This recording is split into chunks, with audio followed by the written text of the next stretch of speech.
Hello and welcome to episode 71 of the Chronicles of Nidum, run by us at Dice of the Beholder and streamed through the wonderful heavyweight RPG.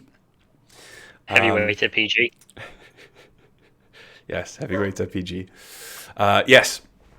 Before we go into it, a couple of words about, obviously, our sponsors. First of all, as always, is the amazing Loki Battle Mats, who are an award-winning UK-based TTRPG accessory creator. There are many books of battle maps, little, big, giant sizes, and their modular book sets are full of awesome artwork that add an amazing backdrop to any tabletop game. If you're interested in finding out more, please search for Loki Battle Mats, Loke, on Facebook, or visit lokibattlemats.com to view their amazing artwork and shop their physical and digital maps. Our second sponsor, again, returning to the stream, is the wonderful and awesome, we love them both, Blink Dog Dice. They're a small dice maker based in Cardiff, and you can see amazing examples of their work available on their Etsy store. Search Blink Dog Dice, all one word, on all social media platforms and over on Etsy too, and please go show them some love, as they have done quite well for us so far, Blink Dog Dice. Thirdly, it is the month of months. It is July. It is the month that an amazing event is happening at the end of the month. And no, I'm not actually talking about my birthday. But you do get old at the end of this month. I do get older at the end of this month.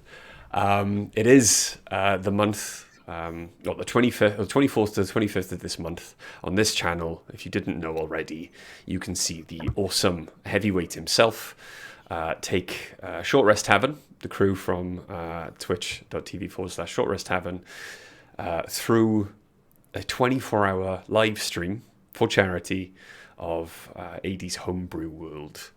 And it is all to raise money for McIntyre Care. They are an awesome charity that support children, young people and adults with a learning disability to live a life that makes sense to them. So it is an incredibly worthwhile charity, and if you can donate, please do so. You can click on the link that is going to possibly be forthcoming in chat, or might already be there because I can't see the chat at the moment. Millie looks really confused, so we'll see. But yes, please, if you can, donate. If you can't, pop over and check them out and support them and keep them awake. That's the 24th to the 25th of this month. But without further ado, let's bring everyone else on the screen. No. I think we would potentially be copyright claimed if Greg accidentally shares the other screen. I'm not. I haven't managed to get it on in a way that is TV license dodging safe. Okay, that's fine then. Cool. So, Can you not find the Italian feed? Just before we get started, yes. The reason I disappeared a second ago, I could hear some weird noises coming from the other room, and I wanted to go and find out what they were. And when I walked into the other room, I found that Bucky has managed to chew a hole through the sofa cover and then had put himself inside it, like a very small grey ghost. He did that this morning when I woke up. I came down and looked in. I was like, oh my god, Bucky's escaped. Where's Bucky? All I can see is Keeper. And then this large lump just started kind of moving in the sofa. I was like, okay. Like, this is my home now. Okay. He was fully stuck. I had to pull him out. Great. That's all right. Waffle has decided he still wants to eat our stairs and has started on a new step. Oh. It's nice that he's moving up, though. It's actually moving up. He's on Moving the up full into the step up now. Oh, Brian, you've gone. It's fine. I'm blurry. It's fine. You don't need to see me. You guys are the important ones. So, Prettier than you. last time on the Chronicles of Nidum, you, after your long rest during the day, made your way through cover of night into the ruins of Old Paras below the city to find your guide, Scout, at the village that was controlled by Oriana's brother, so that Scout could guide you underground along the safest path possible to what you hoped would be Quill's cousin's or Quill's aunt's mansion in the very prolific district of Paras. On your way, you encountered a malevolent spirit that was controlling all of the other displaced souls living below Paras into gathering forgotten coin and depositing them as they had in life by paying a toll. After he called many of his friends when you decided not to pay the toll, you, after a while, managed to destroy the ghosts, destroy the spirits, and finding, how much did I say? A lot. Quarter Like of a 250,000 quarter gold. of a million gold? Not a million gold, a quarter of a million gold. No, like it really is a million gold now. It was 250,000 gold each. Nope. Yeah. Nope. I mean, there's 4 of us. That makes sense, right? No, it was not. Yeah, 250,000 each. That's what I remember. Yep. It was Well, absolutely it gave us 250,000 each, and all I wanted was some blue jeans. Right, for God's sake, try and fix your camera. I can't look at you. Okay, all right, just don't look at me then. I've taken my glasses off. You all look the same as Bray.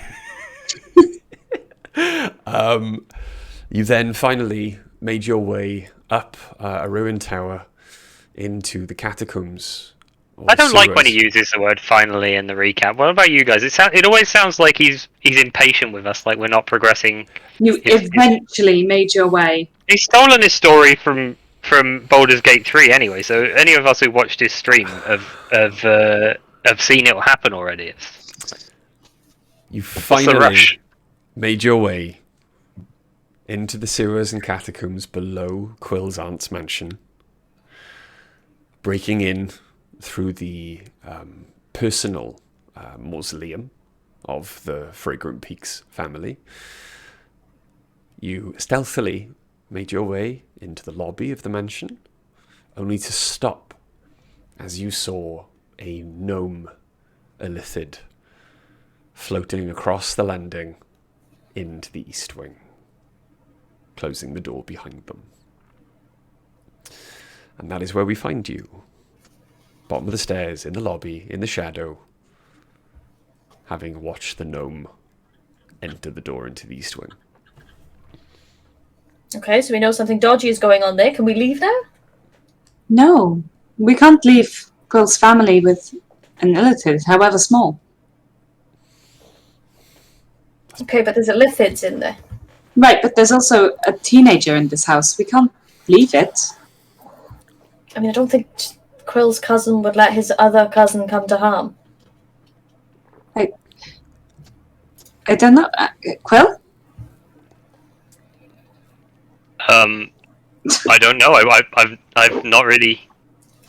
I haven't seen or spent any time with him since I was a child. I certainly don't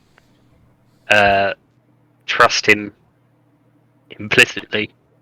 He has them in the house. He's up to some sort of awful business, obviously. Yeah. What if I went in invisible and quiet and tried to see what they're doing? And What came if back? I went in invisible and quiet? That makes way more sense. Yeah, let's do that. That's a really good shout. But there should be a warning in case something goes horribly wrong. Perhaps screaming. Yes. Do we not have any devices for sending messages? Yes, you have a sending stone. Yeah. Maybe I'll use that instead. Warning-wise. Okay, I'm going to very quietly then cast invisibility on Quill. Okay. No, I've just cast heat metal. It doesn't matter. It's the same rank spell. Nobody needs to know. Okay. Burn, That's holding his motherfucker. lock pickles and then suddenly flings them. Ah! Why? Why dice? The character's better than the player. You're fine. Okay. I'm getting a bit of an echo. Is anyone else getting it? Yeah, No. I keep getting it every now and again. No, I've got nothing. It's Is fine. it the both of you? No, No, I was getting it when Bri was talking. Yeah. Okay. Mine's been fine. Not I've got always, just sometimes. Yeah. Well, if you wouldn't lie down 1 inch behind my chair, then you wouldn't get so scared when I move it slightly, would you? So you cast invisibility on Quill. Very quietly. Okay. Quill. Yes. You all see Quill completely disappear in front of you. Quill, what you do? I would like to go up the stairs and into the door that I saw the Illithid go into. Okay, roll me a stealth check with Yeah. advantage then, please. I would love to. It's only 31. 31. Okay, only 31. All right. Only 31. So, you make your way completely silently up the stairs to the point where you glance back over your shoulder and see your friends still staring at the space that you left, having absolutely no clue that you had moved. You make your way up the stairs, you get to the door. It does appear to be locked. Oh no! How will I surmount this tower? Yeah, I'm gonna pick it.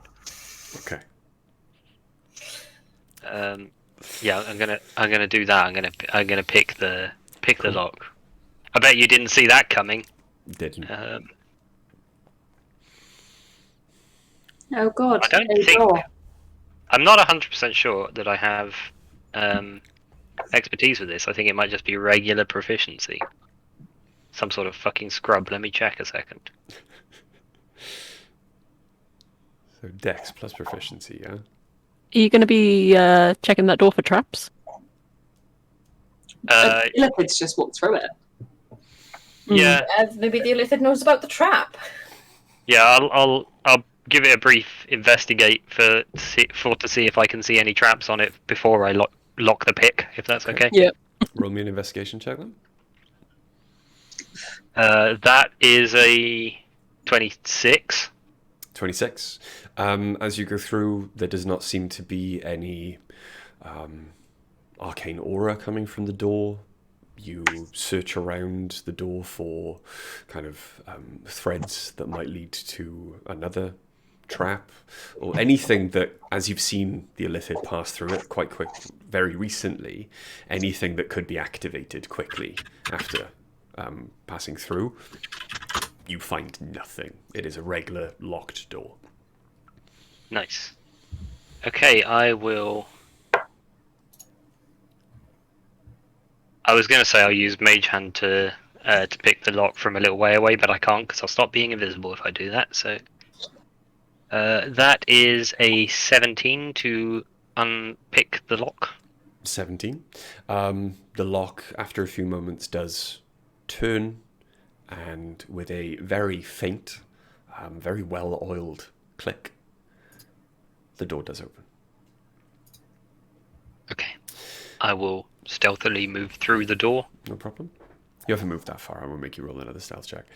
As you enter what appears to be a library. Mm-hmm. And for all intents and purposes, in the low light, as you look around, everything is covered in cloth, which has a layer of dust on it. And it shocks you for a moment that it would appear that your cousin may have been telling part of the truth. And that, for all intents and purposes, it does look like it's undergoing renovations. However, many of the bookshelves that kind of block your view further into the rooms you see the books have been opened, strewn about the place haphazardly. Some of them damaged beyond repair, some of them salvageable. Roll me a perception check.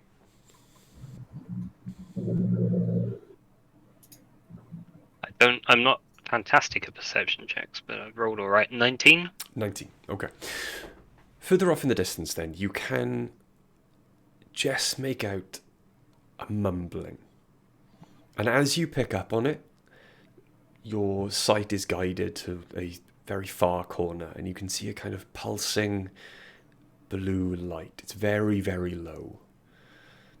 You would have missed it if you weren't high on alert. But it would appear the mumbling is coming from that direction. Okay. I will move in that direction. Okay. So you make your way around the different bookcases, the light getting stronger as you do. And after moving through into the next room, which is more of a trophy room, as opposed to a library, much more of a kind of personal museum of your family, you can just see off in the corner, the mumbling is now quite loud. But you do notice as well that you're not so much hearing it. The mumbling appears to be in your head.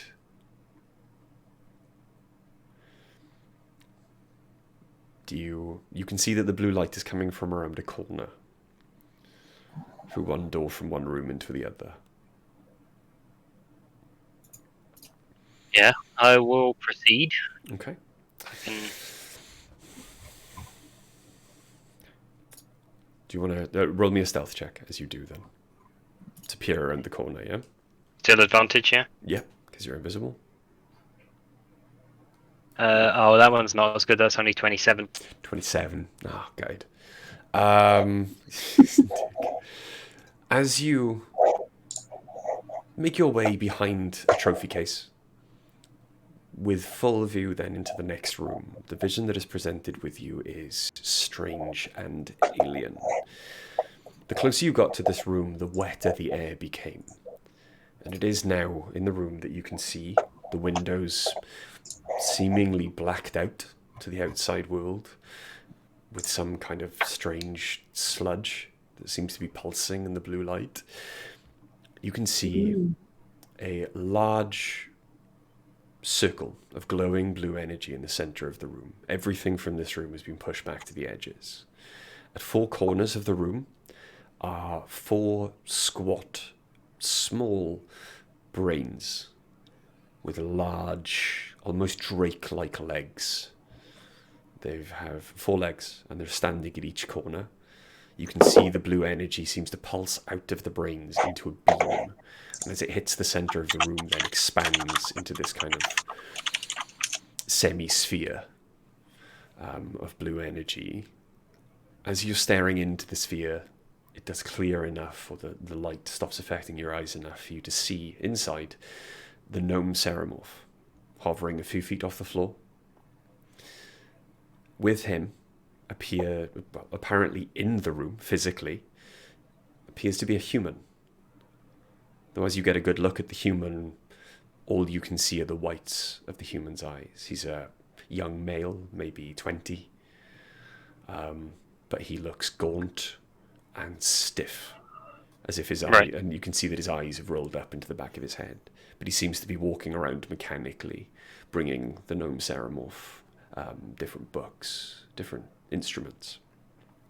The Gnome Ceremorph is completely ignoring him and appears to be chatting to 2 other figures, blue and translucent, that are standing in the sphere with him.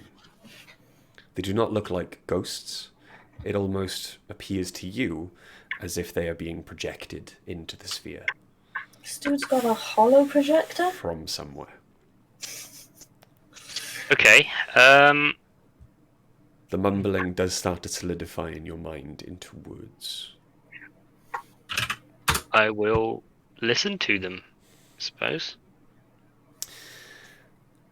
As you hear the psychic voice of one of them, the figure turns to gesture to something in the center of the sphere, and you see the High Inquisitor. Oof. Tell me, how far along is the project?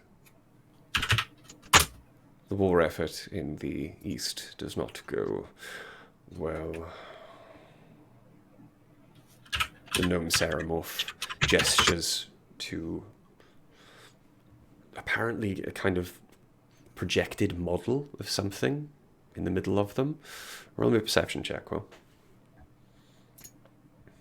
Perception. Oh, that's good. Are we all seeing this or just Quill? Just 21. Quill, we're still downstairs.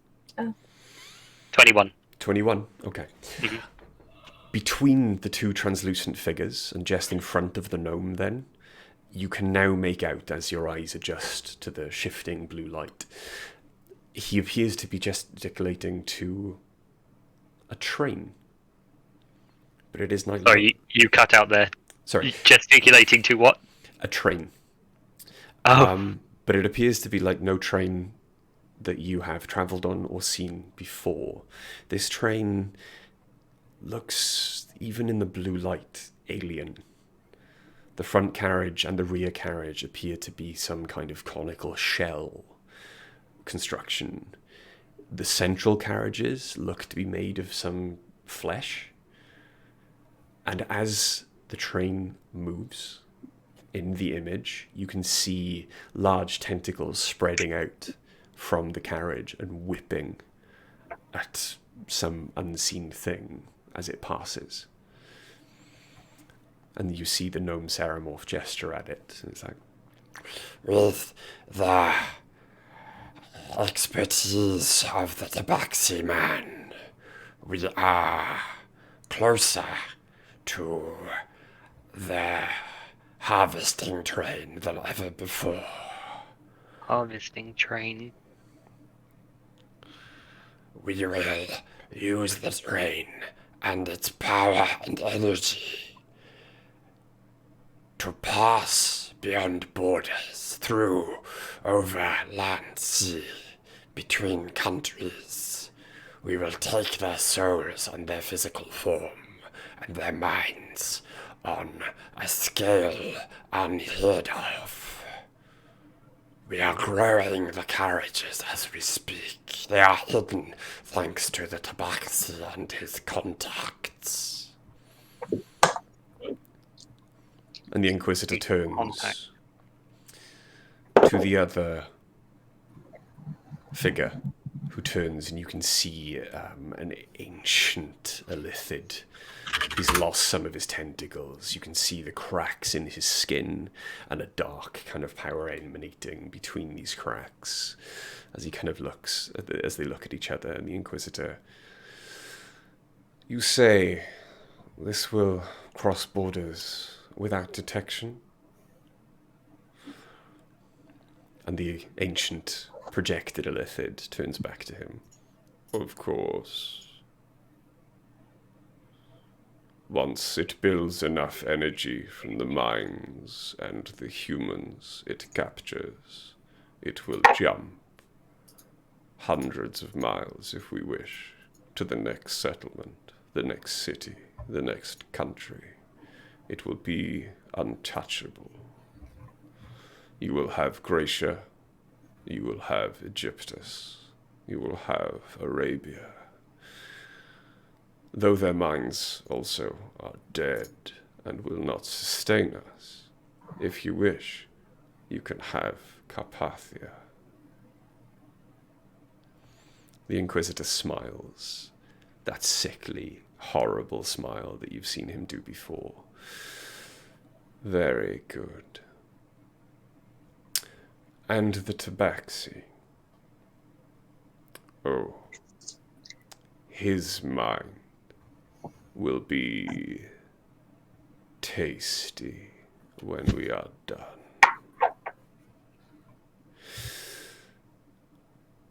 Very good.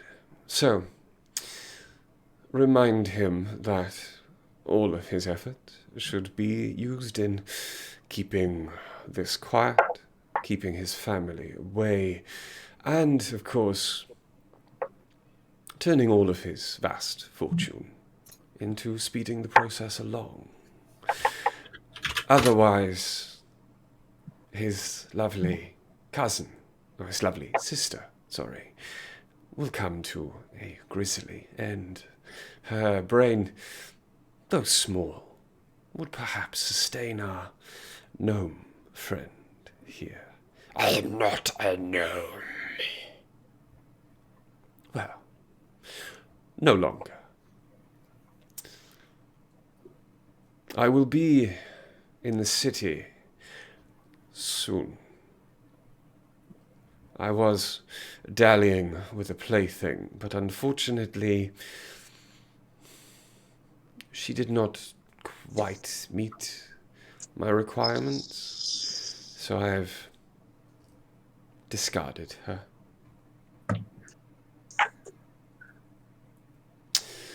But anyway, I have business.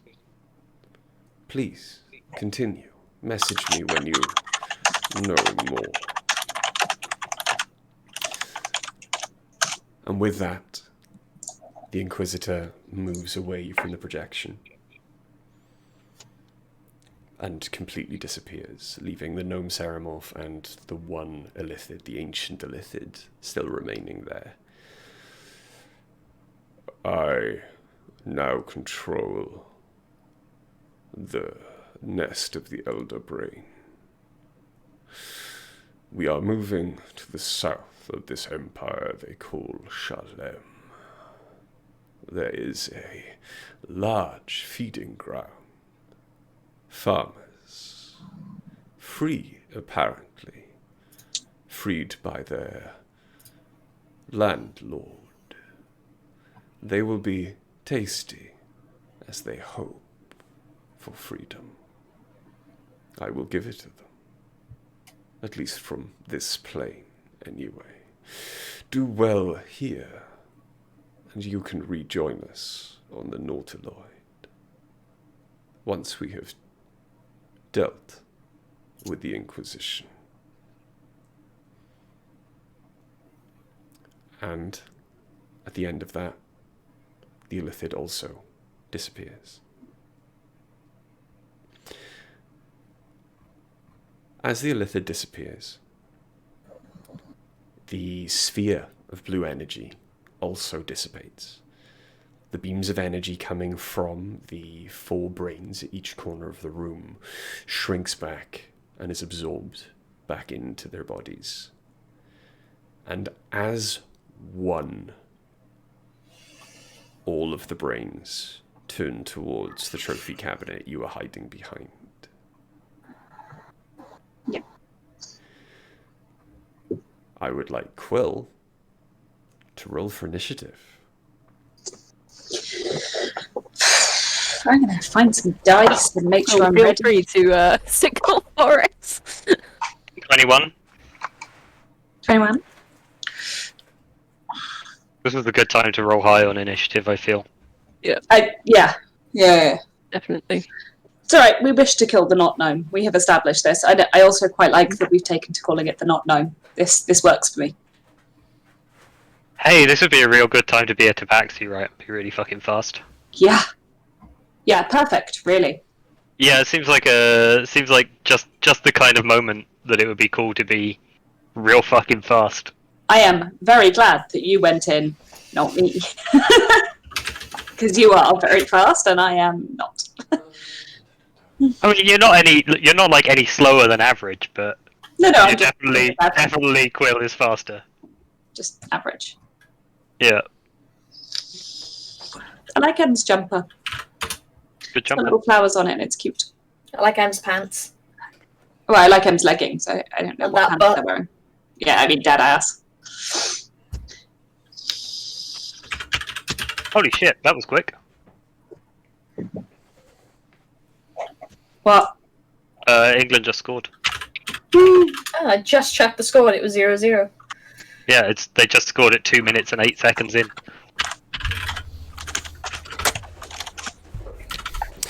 Okay, in fact, for ease of use, because I'm using D&D Beyond Encounter Creator, could everyone else roll for initiative as well? No. I'm not there. I'm not rolling. Oh, I've got advantage on initiative. Oh, that's worse. All right then. Okay. Quill, your initiative, please. Here's mine. But it's still 21. Okay. I just took my headset off and realised that I didn't have to because that's wireless. That's wireless headset.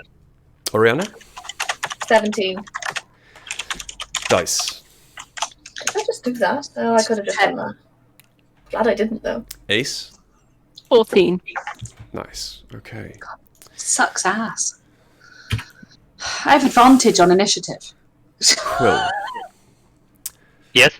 As the intellect devourers then all turn their attention towards you, as all of the brains zero in on you, you can see the Gnome Ceremorph kind of looks up with these dark, sightless eyes, having been alerted to your presence.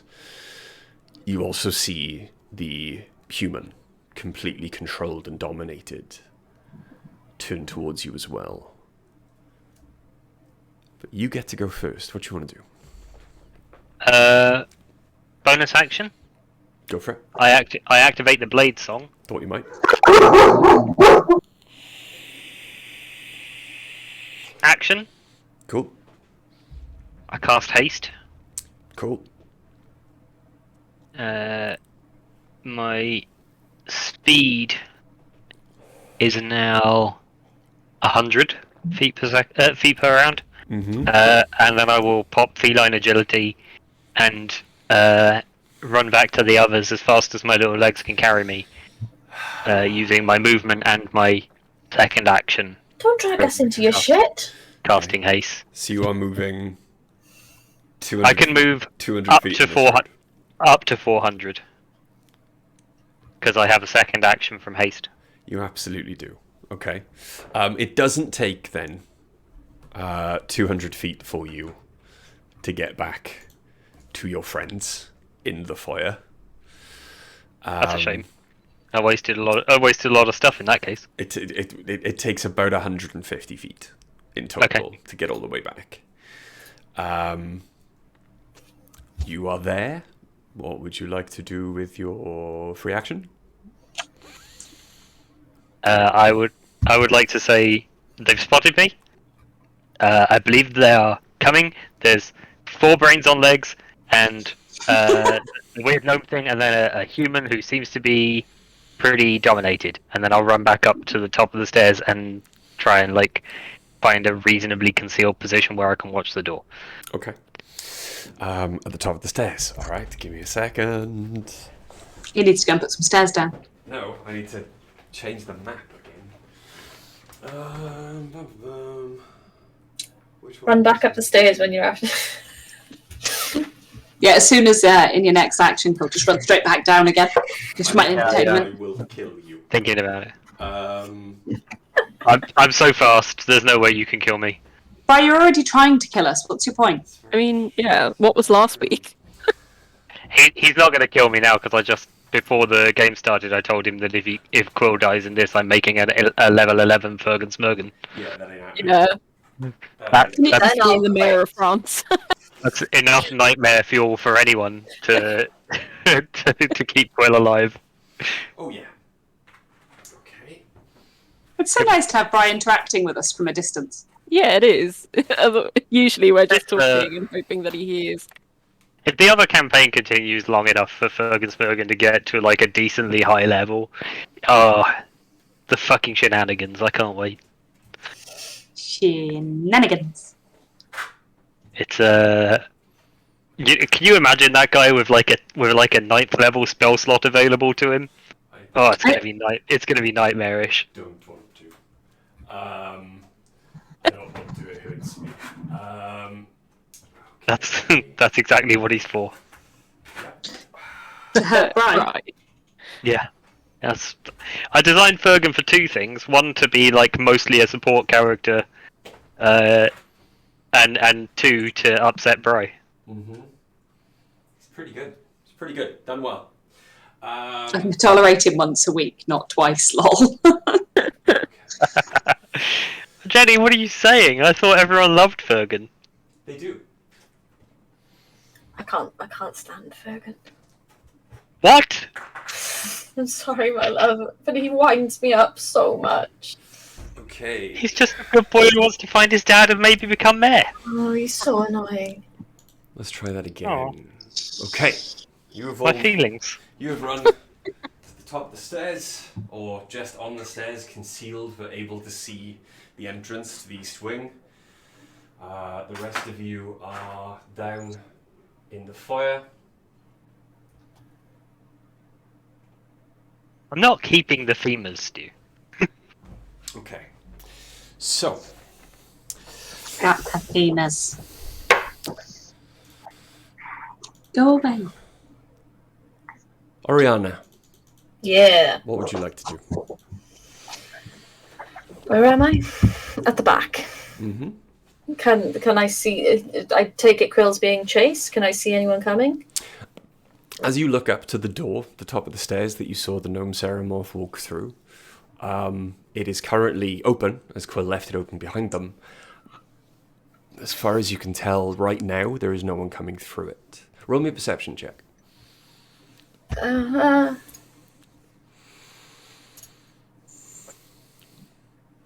13.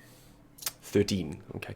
You can just, in the distance, you think from that door, hear the sounds of slapping feet, as a lot of large feet seem to be running on kind of flagstone. How far away is it to the top of the stairs? Like in the most direct, as if I was throwing something. About 50 feet. Sweet, I'm gonna throw a fireball.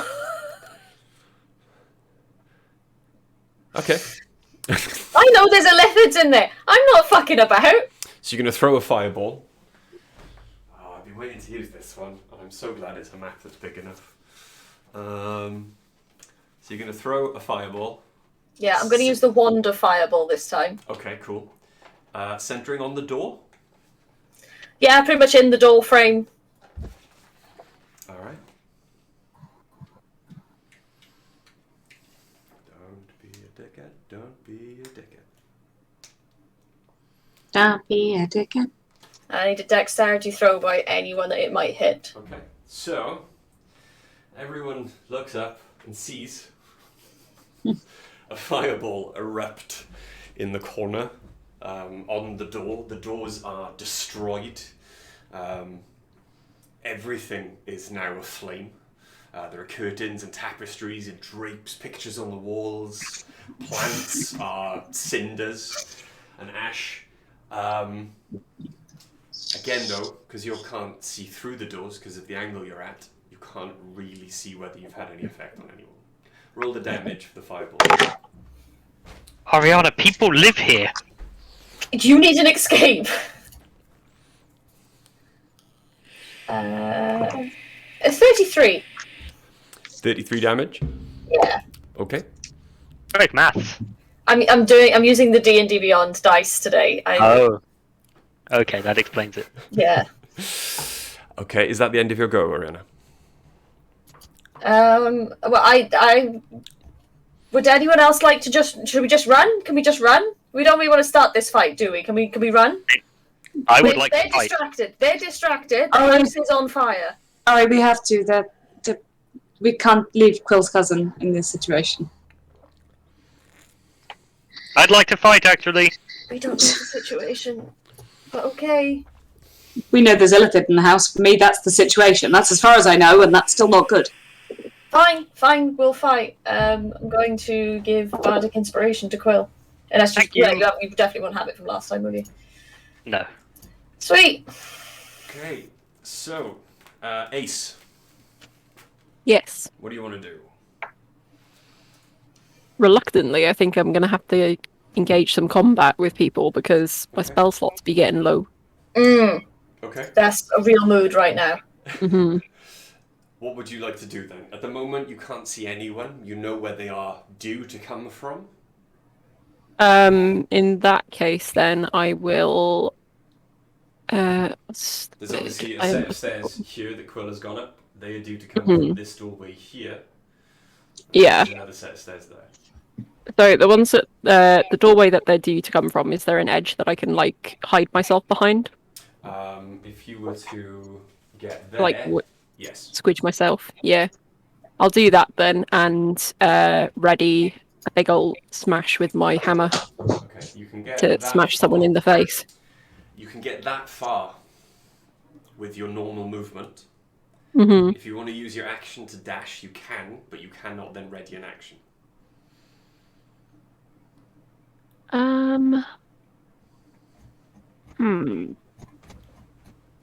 Sure, I had something that was like you can bounce somewhere or teleport somewhere, but that's just with the hammer, isn't it? It is with the hammer. No. Yeah. It is on there. It's only once per long rest, though, isn't it? Yes, the hammer gives you an ability called Thunderstep. Yeah. However, Better to use it to get away rather than in, I would think. Yeah, Yes, that's what I'm Thunderstep is thinking. much more effective I on will stay where I surrounding am terrain. then, and just sort of like, can I move whilst having it ready? Like, if I readied it now, could I then move with it and still have that ready? What, if you readied Thunderstep? No. No, if I readied like to An hit action. someone. No, Yeah. if you move now, that is you using your action to move. And then I can only use my bonus action, isn't it? Mm-hmm. Right.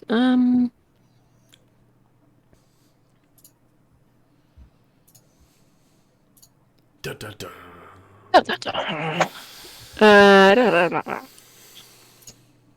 Yeah, so I'll do that then. I'll go to the door, and can I ready a shield master shove? Because that's a bonus action.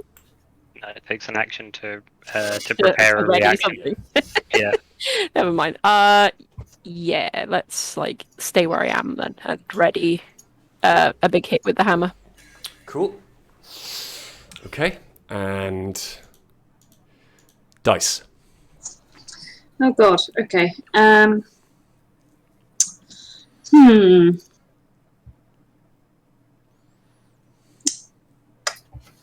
So I will just ready.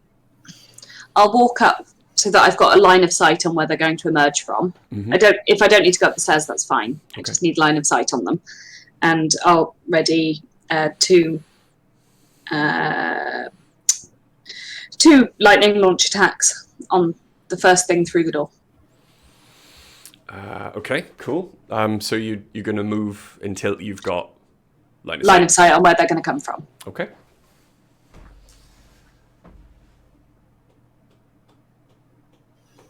Yeah, you got line of sight there. Yeah, down is fine. I like being down. Down is a-okay. Okay. And you're going to Have ready. you got is there any like little fires around then? There are like small bits of flame, like certain things are still ablaze, including the carpet on the stairs. So if anything were to run into it, Like Ace, for example. well, the stairs up there. So Ace is just down Right. the steps. I see, That I like see. square landing is aflame. Right. Is that the end of your go, Dice? Yeah. Okay. Quill. Just through the door and the smoke, Yep. you can see shadows moving and growing through the smoke and the fire towards the door. What would you like to do? Does it look like they were close enough to get hit by the fireball at all? Currently, at the moment, no. Okay. Well. So, how far in to the corridor would I estimate they are? Past the door, they are maybe about now 30 feet away from the door, 30 feet away from the door. moving towards you as quickly as they possibly can. Lots of shadows and figures. So in total, they are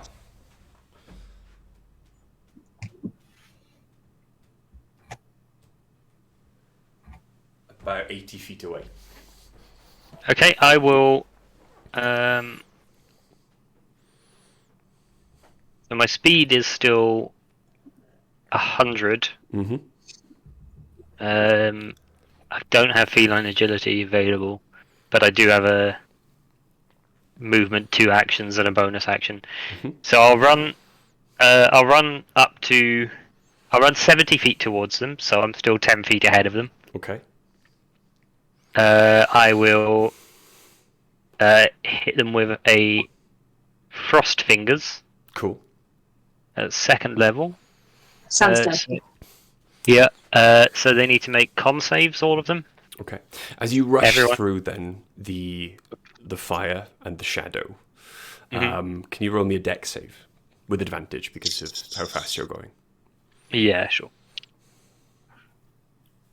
Dexterity save is 20. Cool. You take no damage from the fire. Your feet don't touch the ground for long enough. Yeah. As you zoom through it, the first sight you're presented with as you beat your way through the smoke is the controlled human. White-eyed, slack-jawed, but with their weapons readied towards you. Behind them, you can see then the 4 brains with legs, and behind that, floating along casually at the back, is the Gnome Ceremorph. I would like to get, if I can, I'd like to get close enough to get as many of them as possible in a 15-foot cone. Okay. Without provoking attacks of opportunity. You could do that. You can, in their positions at the moment, you can hit, first of all, the human, and 2 of the brains behind him. Okay. Is there any way to is the corridor wide enough that I can move around and prioritize getting more of the brains and less of the human? You could move another 10 feet to the side and do that, yeah. Okay, that's what I would like to do. So you get 3 brains instead of the human. Okay. So 3 con saves from the brains, please. Cool, no worries. 3 Constitution saving throws. That is going to be... Oh, shit. Okay, that's going to be a 2. Nope. That's Good. going to be a 7. Yeah, it doesn't save either. And also a 17. That one saves. Okay. Okay, so this is going to be 3d8. Cold damage. That is... Oh, shite. It's 9 cold damage. 9 cold damage to the 2 that Not... didn't save, yeah? Yeah, Is not it- great. It does take half on a successful save, yes. Okay, so 4 damage to the one that succeeded. And then your remaining movement to move back out. Remaining movement to move back out. I can use a dash. Oh no, sorry. No, I have a second action. Okay. So for my second action, I will. I'll fling a chromatic orb at the foremost of the brains. Okay. And They are now crested with like kind of frost in a lot of the like the runnels you see in the brain. 20 to hit. 20 definitely hits. Are we fighting brains? Brains on legs. Yeah, running brains. That's another 3d8 damage. Which, by the way, looks hilarious in my head. If you've got Google open, Charlie, type in Intellect Devourer. Am I gonna have nightmares? That's a much better roll. That's an 18, and let's do... Did it look like the cold damage was fully effective? It looked like the cold damage was that there was no resistance to it. The ice properly took hold. I'll do another 18 cold damage to that front brain then. Excellent. That looks like some raccoon city bullshit. And then I will run back out, and for my bonus action, I will hide. Okay, so run back out. To me, Charlie, it looks like whenever I play Spore. Now you've used obviously 70 feet to get in there. Yeah. You only have 100 feet movement. Yes, I have 30 feet to get out, right? Yeah. So you can get back out and basically hide around the corner. Yeah. Behind Ace is as far as you can get, really. Yeah, it's convincing though, because I rolled a 29 to hide. Cool. So you are completely and absolutely hidden behind Ace's, stocky armored form. Yeah. There's a tapestry on the wall that's not on fire yet, and you've just stood behind that. Yeah. Listen, I don't make the rules. I just make the rolls. Nice line. Thanks. As you ran away, running even quicker than your spell could cast, you glance over your shoulder to watch the chromatic orb hit the brain dead center, and it explodes in chunks of frozen flesh as its 4 legs kind of part. I'm sure that's very pleasant. And it is I'm sure I'm glad that I saw that. Quill's standing there going. Okay. There we go. Just for the record, well, before we continue on, I pictured them with only 2 legs, like some sort of weird upright brain. So having seen the picture now, I think my version's funnier, and I decided to stick with it. Cool. Also, brain, fishnet stockings, and heels. Right, I just want to check Starfish. the ones that I did 9 damage to. Mm-hmm. How were they looking? Were they looking like that was a significant amount of damage for them to take, or did they look more or less okay? They were looking hurt. Okay. Almost exactly hurt. Okay. Yeah, I mean, I know 9 plus 18 kills them. Mm-hmm. I just was like, how much did I overdo it on that second one? Only a little bit. Only a little bit. Okay, cool. I'd have to make it explode. Okay. So, How big are these things? Like, are they a big brain on legs, or are they a human brain on tiny little legs? they're tiny creatures. They're a human brain on stocky kind of lizard-like legs. What a creepy image. Cool. Yeah. I think I'm getting a headache. They will normally kind of like attack you by bursting out of the head of a humanoid. Nice. So like, I'm definitely not sleeping tonight. Like a reverse parasite. face hugger. Oh God, shut up! Sorry. Okay. yes, Biggie, we will pump. The little shits. As you see, then Ace. Sorry, as you see Quill run at blinding speed, and you can feel like Quill's presence now behind you, following him out of the flame and the smoke. You then catch. Sorry. Too effective in my moving of miniature. There we go. You then catch the human running around the corner. And that's a dexterity saving throw. Charlie, what's your spell save DC at the top of your spell list? 18. 18. No, it fails its dex saving throw. So it takes... there we go. I hope to God you wrote it down, because was it 33? Oh, no. That would have been from the fireball. It takes 5 points of fire damage. Okay. As it ran straight into a fire. Yeah. Ran straight into a fire and was blocked, unfortunately, from going any further by Ace. Upon immediately seeing an enemy, or someone it has not been... I didn't realise we were in an aquarium.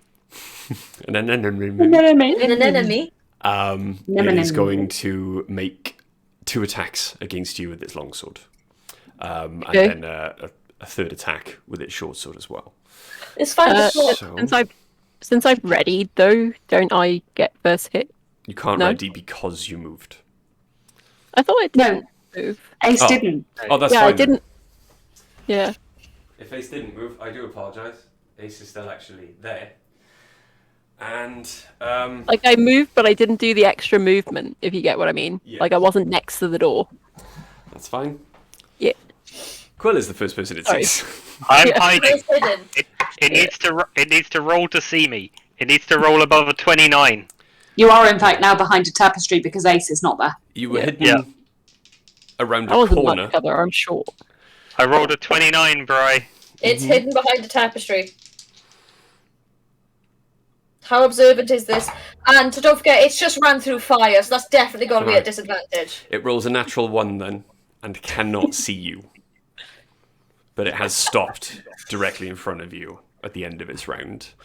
It was sniffed. And instead, because Ace wasn't there, it doesn't draw its longsword and short sword.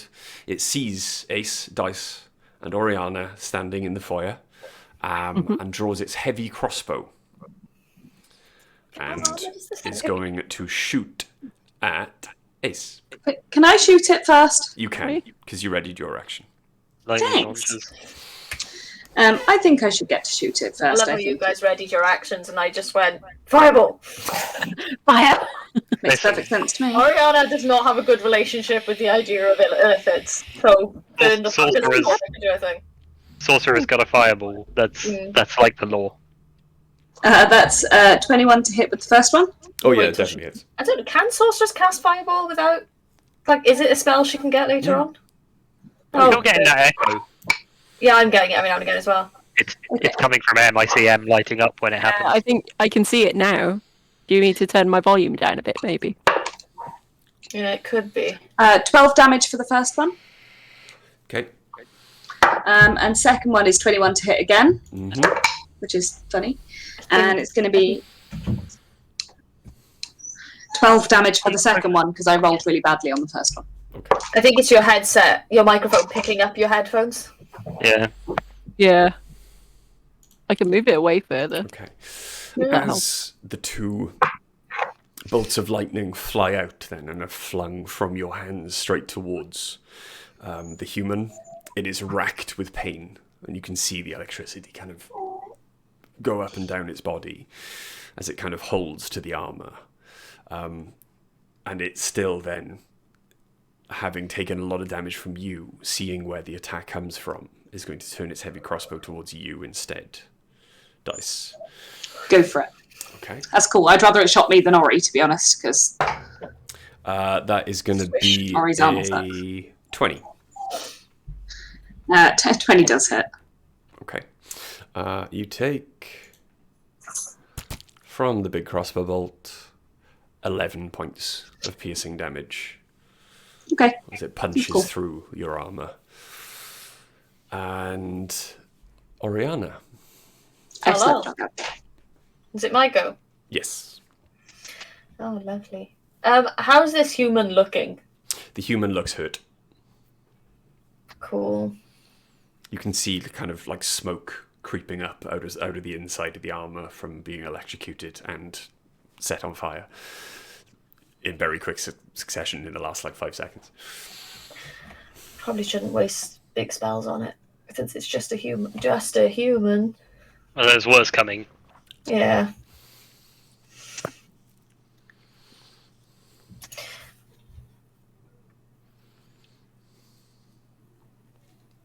So the fire that's now burning, that would be non-magical fire now, wouldn't it? Mm-hmm. And the square directly behind him is currently on fire. Yes. Sweet. I'm going to use Control Flame to set the kit where he is stood on fire. Okay. Okay, cool.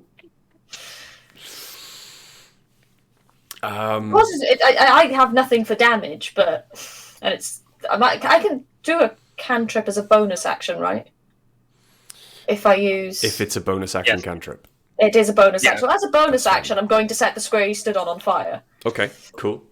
So you wave your hands, flame leaps from one section of the carpet down to the other and starts to burn the man's feet again. Dexterity saving throw. That's a 2. He takes a further 6 points of fire damage. Sweet. I can't cast another cantrip now, can I? It has to be an actual action. Yeah. No, you could do it. It could be a cantrip, or it can, but it can be a leveled spell now. So I can cast 2 cantrips. Yeah. Ah! Then I'm It's going to just do 2 Toll the level Dead. spells you can't do. Then I'll do Toll the Dead. Toll the Dead. I need a wisdom saving throw from the human. Okay. That is going to be a 7. That fails. Oh, yeah. He takes 18 points of damage. Okay. He is looking fucked up as the gong rings out and reverberates around the foyer that you're standing in. And flames start chasing him. And you start chasing him. He looks on his last legs. Quick. Cradle just sneeze on him. Is that the end of your go, Oriana? Mm-hmm. You stay where you are, yeah? Okay. Ace, Yes. what would thou like to do? Yeah, nothing's still close to me, so I'm just gonna have to go up to someone. So you're going to approach the mind-controlled human. I think so. Okay. I think if you just punched him, he'd go down. Yeah, that's what I mean. I'm thinking, like, how can I incapacitate him without, like, absolutely murdering him? I don't know, but I Let's go think for non-lethal. I think he might be past saving. I think hitting someone at the side of the head with a hammer would probably incapacitate them if you didn't want to Yeah, kill yeah. them. You can always just pull the blow and try and go for non-lethal knocking out. Yeah, like you I don't will, have to kill people. Even if you rolled a critical hit, you can just say, "I critically knock him the fuck out." Pull that blow. Yeah. Yeah. That is what I intend to do. I intend to Okay. knock him out, incapacitate him, see if I can break the concentration of the enchantment Okay. with force. Okay. Eustace cut his head off. No. But that is sort of Stu's answer for everything so far in our campaign. So Oh, I did a very bad thing on that. That was a 15 to hit. That's probably not gonna. 15 to hit. Unfortunately, he does just have enough wherewithal to dodge out of the way as your hammer swings wide, Okay. just missing the tapestry that Quill is hiding behind. Can I go to hit him again? You can with your second attack. Oh, Oh, much better. approaching 22. tapestry noises. 22 22. definitely hits. Roll Cool. for damage. Yeah. We'll do in just a second. sorry, I'm just double checking something on Toll the Dead. Mm-hmm. It says the target must succeed a wisdom saving throw or take 1d8 necrotic damage. If the target is missing any of its hit points, it instead takes 1d12 necrotic damage. Okay. Yeah, I think it's also more than one d12 because of your level as well, babe. Yeah. Well, no. When I rolled, it was 3d8s, Oh right, okay, yeah. but it should be 3d12. Yeah. it should be 3d12. Okay. So I think that might be dead already. Can he put his hit points back on and then take them off correctly? How much damage did you do to him? It was a 11 for the actual like hit damage. Do I roll a d6? We're or- waiting to see if he died Sorry, before you sorry. got there. Roll 3d12, babe. I did. Yeah, it was a lot. It was I saw it pop up on Right. mine. You did. Yeah, it rolls to everyone, so it'll show up Yeah. for you. It was 31 points of damage. So hang on. You did 18. So if I put those back on, I don't think you need to maths this. I'm guessing he's very, very dead. okay. So with the reverberation, then, sorry to retcon a little bit. With the reverberation of the gong I need to sound remember that next time. running around the room, his head, you can see the whites of his eyes become red as his brain just liquefies in his mind and he drops. Oh god, I just had a really horrible thought. What was that? I turned into a listen go, I made you a smoothie. But look, I made you a You a smoothie. Okay. Harry made you your favorite. That was dark. Okay, Ace, with your movement, there is still no one in front of you, though no, you can now ready an action if you wish. Okay, cool. Let's do that then. Sorry.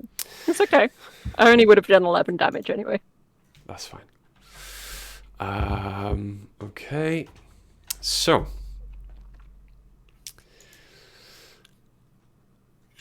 Readying your attack. Yep. From around the corner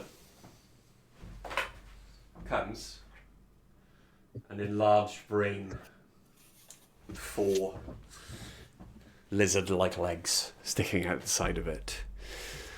You have your reaction. Roll to hit.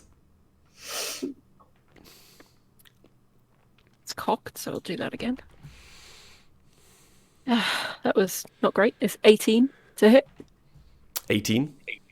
18 Yep. definitely hits. Oh, cool. Nice. What I was going to ask is, I'm 1d8 to hit normally. Am I also doing the +6 for the lightning? Or is that different? The plus d6 for the lightning is, yeah, that's fine. You can do it 5 times a day based on your. Give me a second. It was a feat I designed. I should know. There we go. Patron's gift. Charisma modifier. 3 times a day. Yeah. I think I've used it a couple times already, though, haven't I? But yeah. Oh, yeah. You've actually used it quite a few times. You've still got Yeah. improved divine smite. So you've got the d8 of your weapon and Yeah. improve Divine Smite. You've always got that. Yeah, let's do that. What am I adding for that? An extra D8. An extra D8. Cool. I'm bad at remembering what my dice do. There we are. So it's 16 damage then total. 16 damage. As it rushes towards you then, and you can see tendrils start to grow at the bottom of the brain and try and grasp at you, you smash it into the ground. It is pulp beneath your hammer as the hit kind of cracks with thunder. It's gone. Dead. Dead. That was its go. Dice. What would you like to do? I accidentally deafened myself. Okay. So, which enemies can I see clearly now? None. None. Well, isn't that a pickle? Mm-hmm. Okay. 30 would only get me to the doorway, wouldn't it? And there isn't really space for me there anyway, because there's so many people. Mm-hmm.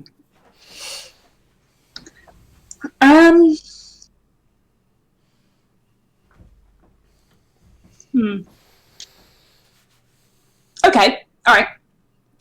Oh no, I can't get there. For fuck's sake. Well, it must be painful for you guys to be so slow. Yeah, it is. It genuinely is. Can you get me as close to the bottom of the other staircase as you can get me? Yeah, we go move. So 30 feet. Actually, my movement's 35. Okay. Cool. Can I see anyone now? Because I might have line of sight through the door, is what I was thinking. You can. You can see two more brains rushing towards the doorway. Okay, that's better. They're about to go. It's fine. I'll lightning launcher one of them twice. Okay, cool. Well, I'm going to try to. Who knows if I'll actually... Oh, that's a natural 20. That's quite nice. So it's 31 to hit. And it's a natural 20. And it's... So... That's... 5, 10. So 27. 27 damage for the first hit. 27 damage from the first hit. You see one of the brains explode as your lightning hits it. Just before I fire the second shot, then I look at my wrist and go, it's not normally that powerful. Then the second one is only a 14 to hit. 14 to hit. Still hits, roll for damage. Oh, nice. Oh, 13 damage. 13 points of damage. This one is rocked by the lightning as you hit it, but it still continues charging. Okay. Yeah, that's it. There's nothing else I can do at the moment. Mm-hmm. Okay. And... Okay, so you see emerging, and I don't have a gnome version of this, so it's going to have to be a full illithid miniature. You see the gnome kind of skirt around the one that's recently been hit by the lightning and stand at the top of the stairs. He's hovering above the fire, so takes no damage from it. And I am going to need... Right. I thought of a bonus action. Okay. I just want to use my Shield of Faith on Ori for +2 armor class. Oriana. Yeah? Mm-hmm. Thank you. Okay, cool. So... There we go. It's going to take a look down the stairs, see the shining example of, strength and light and championing the weak that is Ace, and is going to concentrate all of its attention in Ace's direction as it Excellent. releases a mind blast in a 60-foot cone. Wunderbar. I am going to need an intelligence saving throw from Ace and Quill. No, you don't. I do. No, you don't. I need an I intelligence can't even saving read throw. what that was. No, you don't. Can you use Bardic Inspiration on your intelligence saving throw? Throws, yes, you can. Yes, you can. Find out whether I need to. Oof. What's your Bardic Inspiration die? Is it a D6? That was a D8. 8? It's D8 now, isn't it? It's a shit. Hang on. It's 1d8. Okay. I doubt I'll make this even with it, but well, it's giving me the best chance. 16. Wait. Wait. I don't know what Ace is yet, but I'm going to use Flash of Genius Terrible. as a reaction Okay. and add +5 to Quill's save. Okay. 21. Sorry, Ace. It's alright. That's all right. Ace, what was yours? Yeah. It was 9. 9. Should have added it to Ace's. Oof. I doubt 14 would have done it anyway, to be honest. No. Quill, you feel the energy wash over you, and you've had migraines before. This is like an entire day-long migraine all rolled into one. But you just shake it off and clear your vision through the pain to see the Ceremorph hovering up the stairs before you. In fact, Quill's never had a migraine, but he certainly pretended to. Unfortunately, from your hiding place, you can see your slack-jawed friend. The whites of their eyes as they roll up into the back of their head, and they stand there swaying as they are stunned for 1 minute. Could have been worse. Yeah. Stunned for 1 minute. That's quite a It's long still time could have been in worse. terms of, It's pretty bad, though. yeah. Stunned for 10 rounds. Yeah. I know, but let's think back to the beholder and what they can do with one action, and I will take stunned for 1 minute rather than dead. True. Yeah. Okay. So, at the end of that one's go, okay, the final brain with legs rushes out of the door, past. Okay.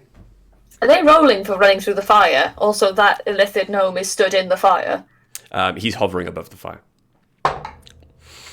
Still get hot feet. Here's Yeah. the thing a lot. about heat, though. It does rise. It does. Yeah. It does. Yeah, the Intellect Devourer rolled 18. So he saves for the flames on the dex saving throw. He is going to...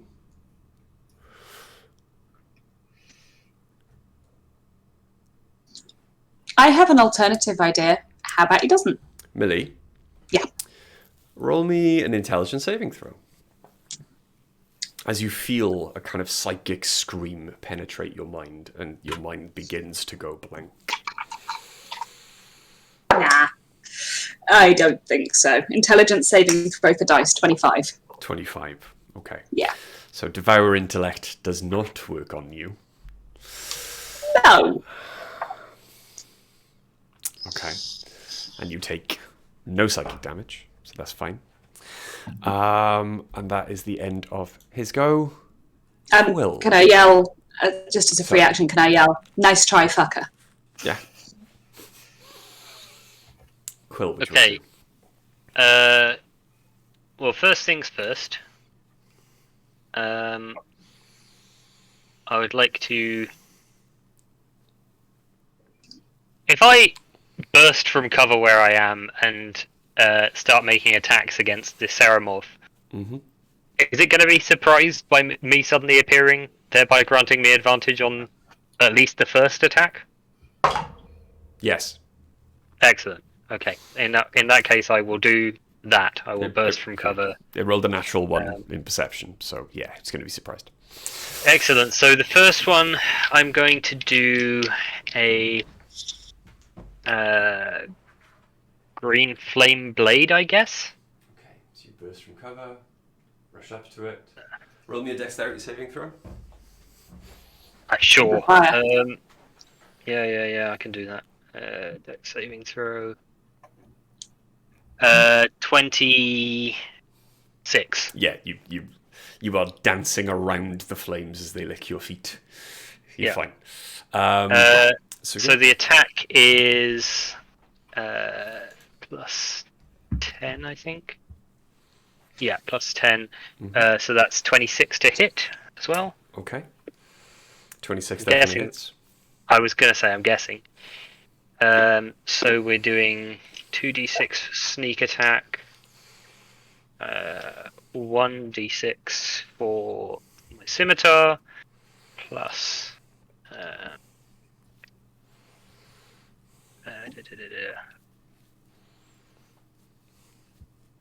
2d8 for green flame blade. Mm-hmm.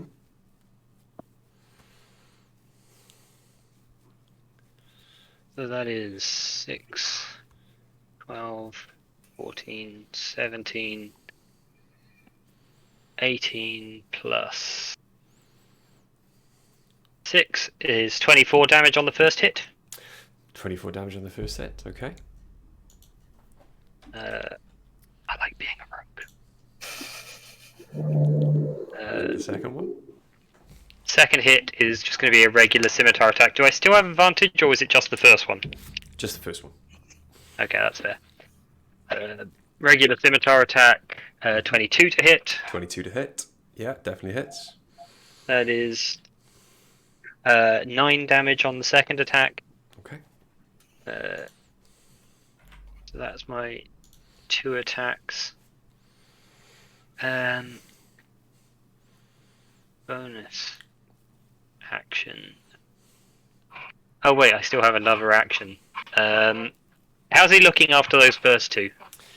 After the second one, as your scimitar slices back through him on the second stroke, he now looks hurt. Okay. Second attack, I will do. Second action, rather. Mm-hmm. Let me just read the wording of something a second. Okay. So. Gain proficiency with light armor, blah blah blah. You can attack twice instead of once whenever you take the attack action. Moreover, you can cast one of your cantrips in place of one of those attacks. So with my second action, I'm going to attack again with Green Flame Blade. Cool. Because there is nothing to stop me doing that. Mm-hmm. That is a natural one. So that one does not hit, I'm afraid. Okay. And then final attack. 12? 12, unfortunately. He seems to almost completely be covered by what would be a medium-sized creature's breastplate, which kind of hangs and is just attached to his cloak underneath, to the point where you can't really see his feet. But yeah, it just unfortunately your third strike just rings off his breastplate. Okay. And I will. No damage. Excellent. I will now run down the stairs and hide behind one of the pillars down there. The bonus action. So you're gonna disengage, yeah? Oh no, you're mobile. Nope. I'm mobile as fuck. Yeah. Mobile as fuck. Okay. Yeah. Give you some pillars to hide behind. Sorry, I didn't do that earlier. I apologise. Lots to think about. There we go. You're gonna run back downstairs. Suddenly there's pillars. Yeah. Yeah, because I'm hiding. They're always there on the map. But now you can see them. Yeah. They're taller now. Yeah, it's only an 18 to hide, but you know. Okay. Oriana.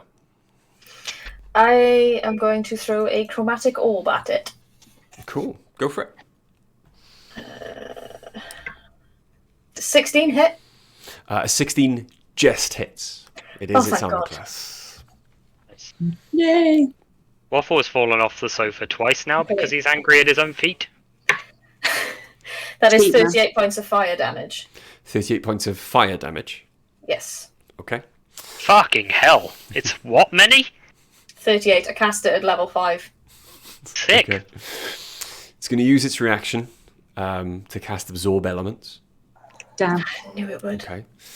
So it's only going to take 19 points of fire damage. I had a funny feeling it would, which is why I wanted to cast it at a higher level. Hang You on, are hang on. Wait a second. Yeah, I do have a third level spell slot. Counterspell. Counterspell.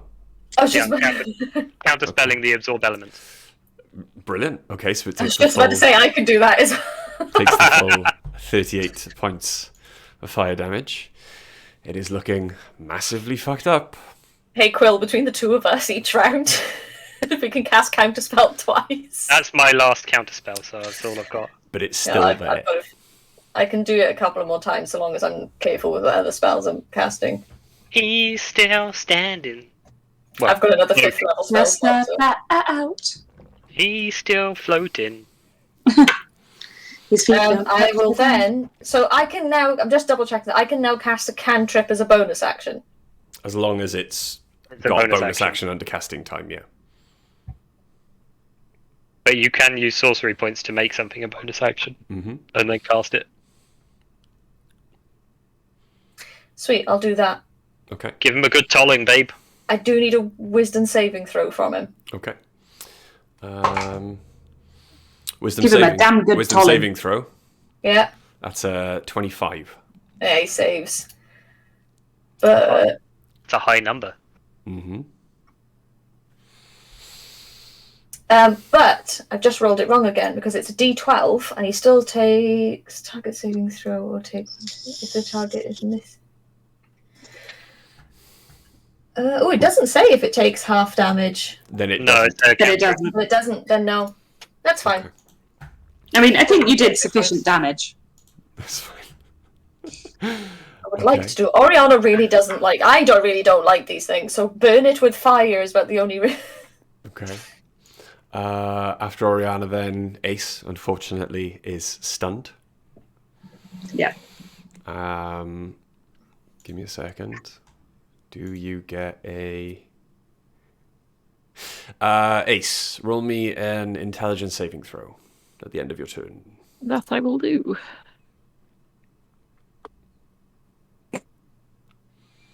I. The dice are not with me today. Okay. Ace Dice remains... is Ace is like 100% Thembo today. Just no plan. Yeah. No thoughts, just vibes. Yeah. Ace kind of just stands there again, swaying, just very happy to be here, not knowing what's going on around them. Yeah, you zoom into Ace's forehead and a little window appears and it's just one of the like backgrounds from the lo-fi beats to chill to Mhm. It's just pop cat. videos. Yeah. Dice. Yeah, hi. What would you like to do? Okay, well, I think I should try and finish off this skittery bastard coming towards me first. Okay. So, I'm gonna use my first lightning launcher attack against this little squiffy thing, Okay, cool. which is 21 to hit. 21 definitely hits. Let me just take something out. You can deal an extra 1d6. Okay. So that is 12. 13 damage. 13 points of damage. Your again, bolt of lightning flung from your arm strikes the brain, and it explodes as it rushes towards you. The only enemy remaining is the gnome. Yeah, I'm also going to try and hit him. Okay, go for it. That is better. That's 27 to hit. 27 definitely hits. Good. And I didn't add an extra d6 to my last one, so I shall add it to this one. That is 2 6s, which is very cool. So that's 6, 12, 13, 14, 15, 16, 17, 18, 19 damage Okay. to not gnome. As the lightning bolt then hits the gnome, you feel a psychic wave of hatred rush out, encompassing you all, followed by a wave of excruciating agony as you all feel what it is like to be electrocuted to death. But in a moment, the psychic energy is gone, and there only lies in front of you the corpse of the gnome Ceremorph. Its tentacles from its face wrinkling in death. Hey, Quill, Yes, Dice? Can we leave now? how are we going to explain this? Yeah, I was just thinking this hasn't been very subtle. Mm-mm. Well, first of all, I used prestidigitation to put the fire out. Was there anybody else in that room, Krell? 1 second, Ariana, and I'm shaking Ace to see if I can get them to wake up. Okay. Wake up, Ace. Wake up. It takes about 30 seconds to a minute and a couple of slaps. But Ace eventually, their eyes do roll forward and they are once again back in the room. I almost feel like the slaps weren't necessary because that's how long it was going to take anyway. They absolutely would, but Good. I just thought it might I help them googled make it. their. Go on. I googled it, and apparently only power word heal will get them out of being stunned. Oof. That's definitely metagaming. Well, it's not, because none of us can use it. So That's Yeah, not the effect. can't do it, so... Yes, we have a little bit of a problem, don't we? Well, I think we should probably investigate what's going on in the rest of that wing. See if there's anything else nasty. Yep. Maybe check out the other wing too, just to make sure. I'm going to listen at the door for a while. Apparently there was only one wing that people have been seen going in and out of. Maybe we should make sure, you know? Yeah, certainly. I'm just going to listen at the door for a little while to see if I can hear anything going on inside there. I think we've made enough of a noise. Yeah, well, that's what I'm thinking. I'm thinking that, like, if that was enough commotion, that if there's anything there that would want to come and investigate, they might have done that. okay. But was there anything else in the other room? Was there anyone else in there? This is everyone I saw, I believe, isn't it? Is that right? That is absolutely correct. Four intellect devourers, 1 gnome ceremorph, and 1 mind-controlled innocent human. Is the human dead? Yes. Oh, Yes, I melted his Ariana. brain. Oh, yeah. Oriana told him. You can't toll non-lethally, I don't think. No. At that point, though, before I describe to you what you hear on the other side of the door as you stand there listening with intent, we're going to take a break because it is just gone 9. So yes, I hope you've enjoyed the stream so far. Please, while we're on break, if you haven't already, check out Loki Battle Mats, Blink Dog Dice, and especially pop over, and if you can, show as much support as you can, no pressure, for the fantastic 24-hour charity live stream that Amy's going to be doing from the 24th to the 25th of this month. But yes, we'll be back in 10. See you in a bit. Bye.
Welcome back to episode 71 of the Chronicles of Nidum, run by us at Dice of the Beholder on the ever-accommodating heavyweight RPG. Where we left off, you had just disturbed the end of a meeting between a Gnome Ceremorph, the Inquisitor, and a much older Illithid. And after they chased Quill out of the laboratory, I suppose you could call it, that they were working in, you soundly thrashed them in the foyer of your aunt's house, which is now some of it still on fire. No, Quill put that out. I did. All of it, okay. Yeah. All right. Prestidigitated it. Okay. Did you prestidigitate all of the scorch marks as well? Yes. Cool. So now there is the cleanest burnt wood you've ever seen. It still looks Hey, like... anyone know mending? Yeah. Actually, yeah. Texturally, all of the wood looks like it's been burnt, or would feel like it's been burnt. However, it's very clean. There are no... It would be wonderful if you could come and mend this dice, because Yeah, no problem. I'll go over and start mending patches while we're talking. Okay. So I'll be doing 1 foot squares until it's all sorted, but it's a cantrip, so I can do it for as long as needs to be done. As you listen at the door then, for a minute or so, while Dice is mending the walls and the floor and the carpet behind you, roll me a perception check, Well. yes, dear.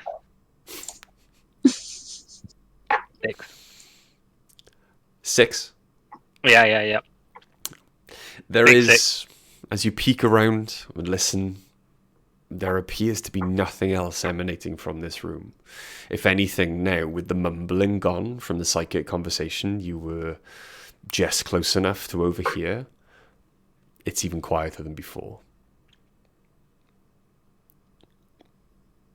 That makes sense. Hey, Dice, you got another invisibility in you? No. Oof. Okay, yes, but if I do, I can't resurrect anyone. Should anyone go down in a fight today, that's my last big spell. So if anyone, almost dies, I can't then save you. Oh, by the way, I feel like at this point the haste wears off, and I'm just like, oh, I Yeah. sit down on the floor, just like, oh, 1 minute. Coming down from a high. You're are you stunned for a round? I think when haste wears off, something like that, isn't it? It doesn't matter. Well, I need a little.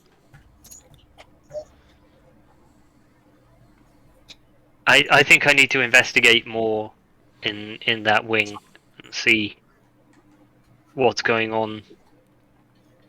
Well, I would be happy to come in with you, so if there is further trouble, we can... Yeah, perhaps we should all stick together now. Yeah, I think that's a smart idea. I'm not necessarily overburdened with magical juice right now. Hell no. No, not at all. Let's, are we going in quietly, or are we just going in and looking around? I would like to go in quietly, yes. Okay. Looks at Ace skeptically. Everyone roll me a stealth check then, please. That was cocked. I keep looking for my dice. How's that going for you? Rolled a bloody nat 20, didn't I? 17. 19.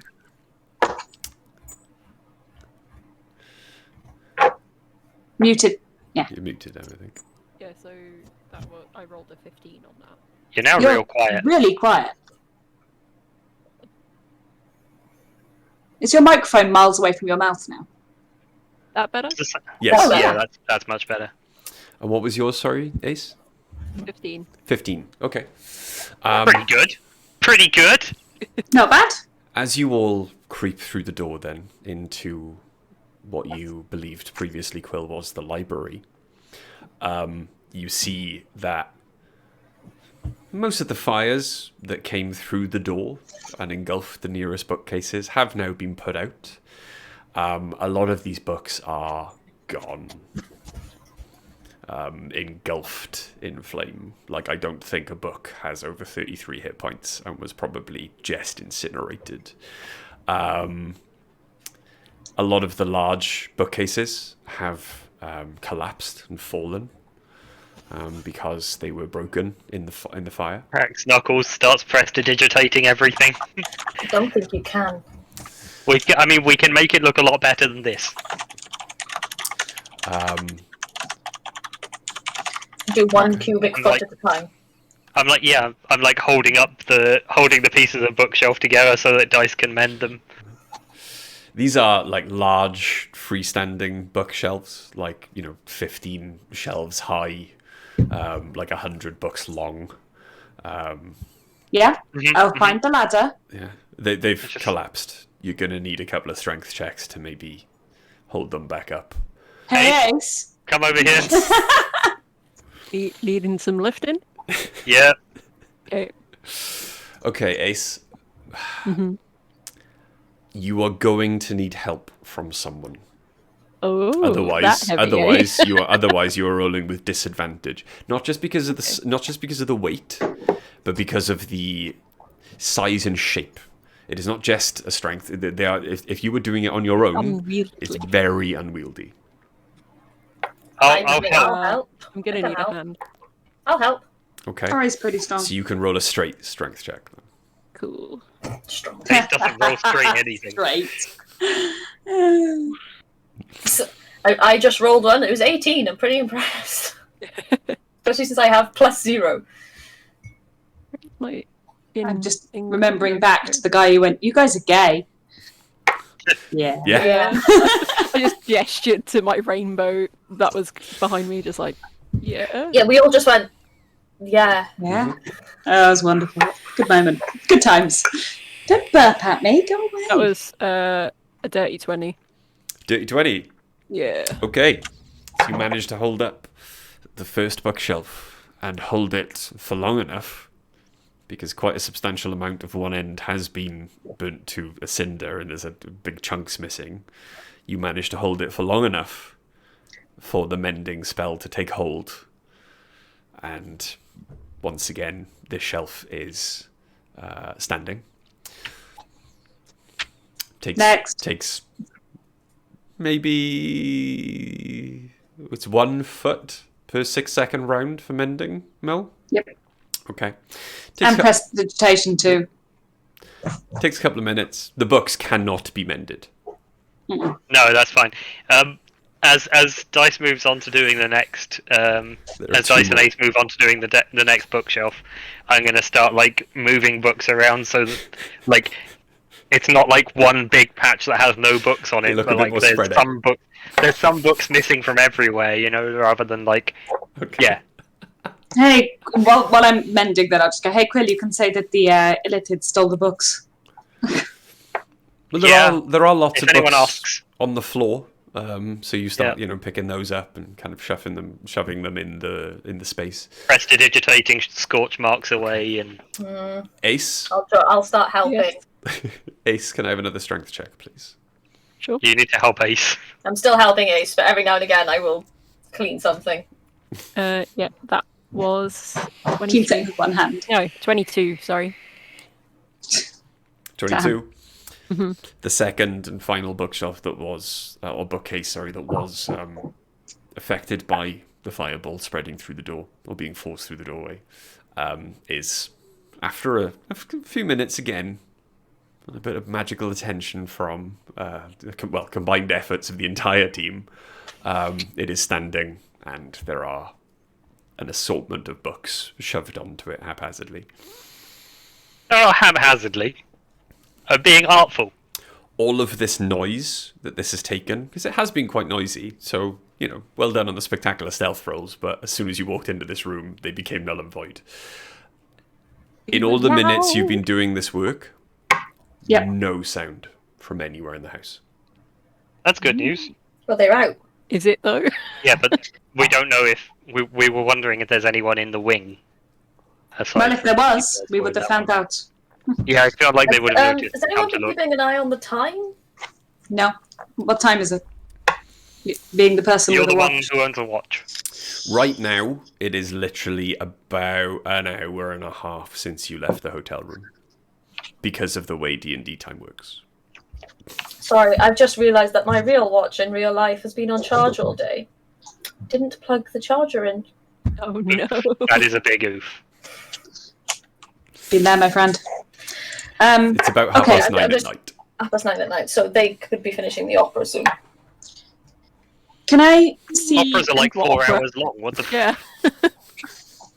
Yeah, it should take some time still, I think. Can I see anything of interest in the room? Something that could be relevant to... In the library, Well, are you going through into the room that the gnome was inhabiting when Quill first saw him? That's my Yeah. my plan is to go in there Okay. and start investigating shit. Yeah. While we're going, I go, Quill, what did you overhear? And I will detail for everyone. I'll do it while we're mending stuff. I'll Okay. explain to everyone what I heard and what's going on. And I'll do a little. I think I've got minor illusion I can do to show them a. Yes, I have. I'll do a little minor illusion to show them like a little hologram of the train I saw and everything. Okay. That's creepy as fuck. Yeah, I hate it. I fully do not like it. Whoever's in charge of this this episode in my life, I really need a stern talking to because it's deeply unpleasant. It seems like something that's like stolen from some sort of, you know, fantasy game or something. It's Stop it! Stop! Stop it, Ron. As you get Well, into the named it you, laboratory, then, everyone roll me an investigation check. Yay! I like investigation checks. I'm good at them. I'm not. I'm normally good at them. I'm going to use Flash of Genius on myself. I had a 17. 14. 8. I got 8. I'm still cleaning up. I rolled a 16 on the die with +7 is 23. So, sorry, 23, 8. What was yours, Ace? 17. 17 with and dice? +0. 14. 14. Okay. Oriana, as you Yeah? walk into the room, you are repulsed by what you see. Now, with various light sources or being, as you investigate, beginning to light up the room, light some candles, you can see that not only the windows are blacked out, but the walls are covered in this, like, semi-solidified ichor that seems to be replacing any paintings or any wallpaper or any texture. As Quill described it previously, as you're investigating, it did seem to be almost breathing, like slightly alive. Now, the black greyness of it is just dead and unmoving. But it does now seem to be dripping down the wall much quicker. Your revulsion at this room causes you to just go, no, I'm out. Yeah, no. Just walk back out. I am noping the fuck out. Ace and dice. Yes. Yeah. As you wander around, you do notice off in the corner there is a shadowed corner. There is a cupboard, the door half open. Inside, unfortunately, are maybe 4 or 5 human bodies. The backs of their skulls have been They were the chewed brains. through. They've been chewed through, and the skulls are empty. And they seem to Ace. have been there for a while. They've gone through most of the beginning or immediate stages of decomposition after death, and are now just drying out in the cupboard. Ace, we found where the brains came from. Quill, we found where the brains came from with the leggies. Very nice. You're very pleased about that? Yeah, you do seem unnaturally cheerful, chipper. Yeah, it's one of those moments you either smile or you scream. And I don't think that screaming would be appropriate right now, so... Dice Dark is, laughter. Dice is also very much the kind of person who, as soon as they get to put 2 and 2 together, Yeah, goes, "Yeah, more cool." interested in the mystery than the. The brains! Oh yeah, it was completely in character. If I saw that, I'd be like, Yeah. But Quill, as you wander around, then having seen the hologram and seen the workspace in the middle of the room that the gnome was inhabiting, that is where you concentrate. The floor around you is devoid of any moisture. It's devoid of any of the black, grey ichor that you see around the room. Almost as if it's been consistently burnt back by magical energy. It probably wasn't the first time that this semi-sphere of energy inhabited the center of the room, and you can just sense kind of the traces of arcane energy coming from the floor around you.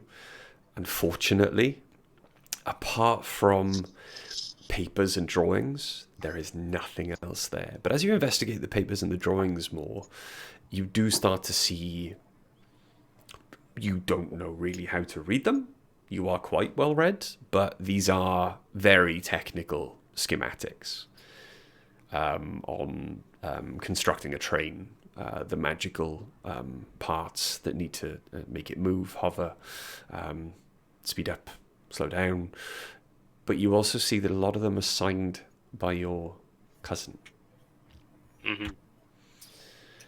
Some of the ones that are signed by your cousin are of the tentacled train.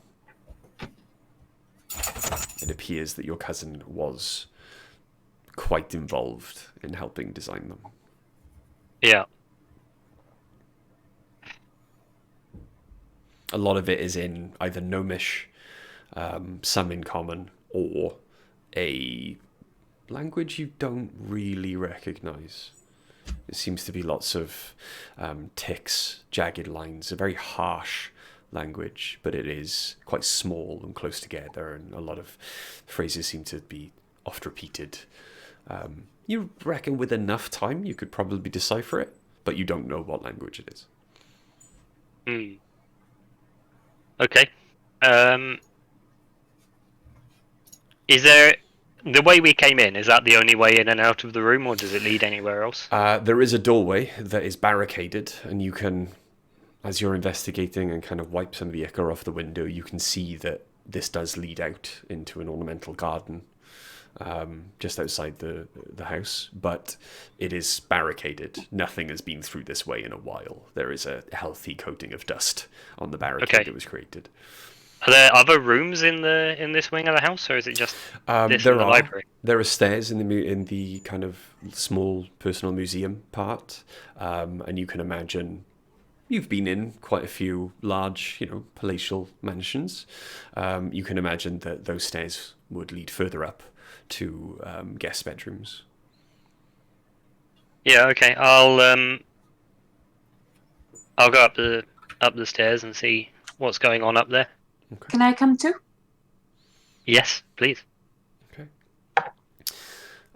As you make your way upstairs, then, it appears a lot of the stuff up here, a lot of the furniture in the corridors as you walk has again been covered over with sheets while the renovation was ongoing. The doors are not locked to any of these rooms, but you do find quite well turned out, but completely untouched guest rooms. Quill? Yes, Dice. The illithid, when we first saw it, it was walking along the corridor from the other wing, perhaps? True. This is true. Perhaps we should investigate the other wing. I can't, from what we've seen in here, I can't imagine what they need this house for. Quickfang said that there are members of the Inquisition coming and going during the day, and they come in clean and come out dirty. I don't know what they would have been like. I haven't seen anything in here that implies that there's any kind of work going on. I'm very confused. I don't know. I think what they actually need in this house is your brother. But where is the train being constructed? Yeah, well, that's my question. And also, what what in this wing is causing them to come out looking dirty and unkempt. You know, there's nothing here as far as I Roll can tell. me, as you're looking around then, if you want to, roll me a survival check. I was going to say, can I roll a survival check to see where people have been recently? Oof, that's gonna work. Yeah, 22. Okay. 26. Nice. Survival is +9. Oh, mine's only +4. I rolled an 18. As you are both quite asking each other these questions and trying to puzzle it out, your eyes are drawn to the floor. And while it appears great lengths have been taken so as to not show any passage of anyone down this corridor, you can just make out very, very faint footprints in the dust. Mhm. So obviously not the Ceremorph, as it tended to levitate, but these are humanoid footprints, booted footprints. Can I follow where they lead? They do lead to the far end of the corridor, and you can see just at the far end of the corridor, quite well hidden in the structure of the ceiling itself, so as not to spoil the aesthetic, there is a door to an attic. Aha! I think we should gather our friends before going up there. Oh, heck yes. This needs to be the 4 of us, I feel. Hang on a tick, and I'll jog back to get Ori and Ace. Okay. Ori, you have to come through the icky room, I'm sorry. Why? No, you don't have to come through the icky room. The stairs are in the No, no. museum, just outside the icky room. You're alright. Oh, it's okay, you don't need to go through the icky room. But Okay. you have to come to the attic. That's better. Okay. The Inquisition have been here. Oh, great. Yes, and They... I don't know if you caught earlier, I was the Inquisitor is deeply, deeply involved in this. I mean, I guessed, because he's got fingers in every pie. Kinky. Oh, shit. Ew. I forgot to say, I think that your friend from the train might be in trouble, or possibly... Friend from the train? yes, the Inquisitor's Rosette. prize. Yeah, I think he may have disposed of her. What did he say? He spoke of a boy that he'd been diverted by, but didn't meet his It skipped on the word you said then. Toy or ploy is what you said? plaything, a toy who he's been diverted with, but didn't meet his standards. Okay. So they were discarded. I mean, he keeps a harem of them, so he could have just thrown her with the rest of the girls, but maybe. For her sake, I hope so. For his, I hope so. No, he's already fucked. Looking to, Yeah, but with each thing, his death gets more and more painful. yeah, I'm losing more and more will to give him any sort of good end. I think I've lost that will. I'm going to wear his head as an accessory. Where would you I put think it? I would be okay with that at this point. Handbag? I'm going to... How do we get into the attic? It is a very easy kind of catch mechanism. You reach up, touch the ceiling, you hear a click, and the attic door softly descends, and a wooden ladder slides out. Quite slowly, on like well-oiled kind of runners, and just descends, and there's a soft thud as it hits the carpet at your feet. There is an immediate smell as the attic door opens. What kind of smell?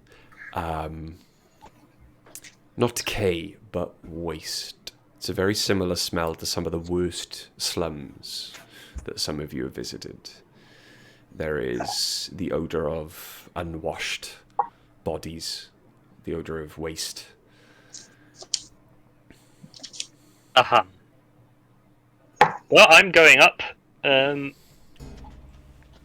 come. Yeah, I'll follow. Hold a perfumed handkerchief to my nose. I'm gonna sort of like prepare myself, try and hold my breath a little. I'm gonna put my helmet up, so all I can smell is metal and oil. Yeah, just Seems reasonable. nuzzling my neck into like my coif, just like. I'm just going for it. As you make your way upstairs, then it takes a moment for your eyes to adjust to the darkness, but once they do, all you can see are makeshift cells. Bars that have just been bolted in haphazardly to the floor and the ceiling of the attic. The attic is obviously pitched, so the space inside the cells is very, very minimal. And inside you can see, making the best of it, the best that they can, maybe the attic is the length of this side of the building. And walking down the corridor, you can see on either side of you humans. More often than not, through the dirt and the grime, you can see that they are late 20s, late teens, early 20s. And they all just kind of look at you, scared, worried, having never seen you before. Oh, fuck no. But noticing that none of you are elves. Okay, by show of hands, who wants out of here? They all kind of very warily look around.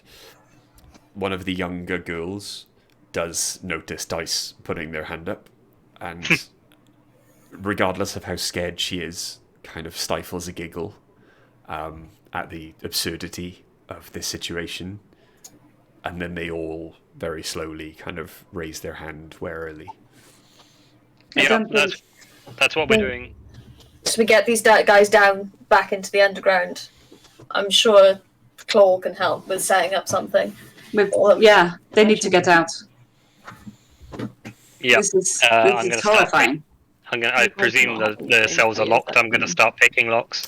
There is a very simple locking mechanism. It seems to be an incredibly long metal bar that's kind of slid across all of the front of them. So there's a lock on each end. So all you would need to do is basically just unlock one end and then remove the bar.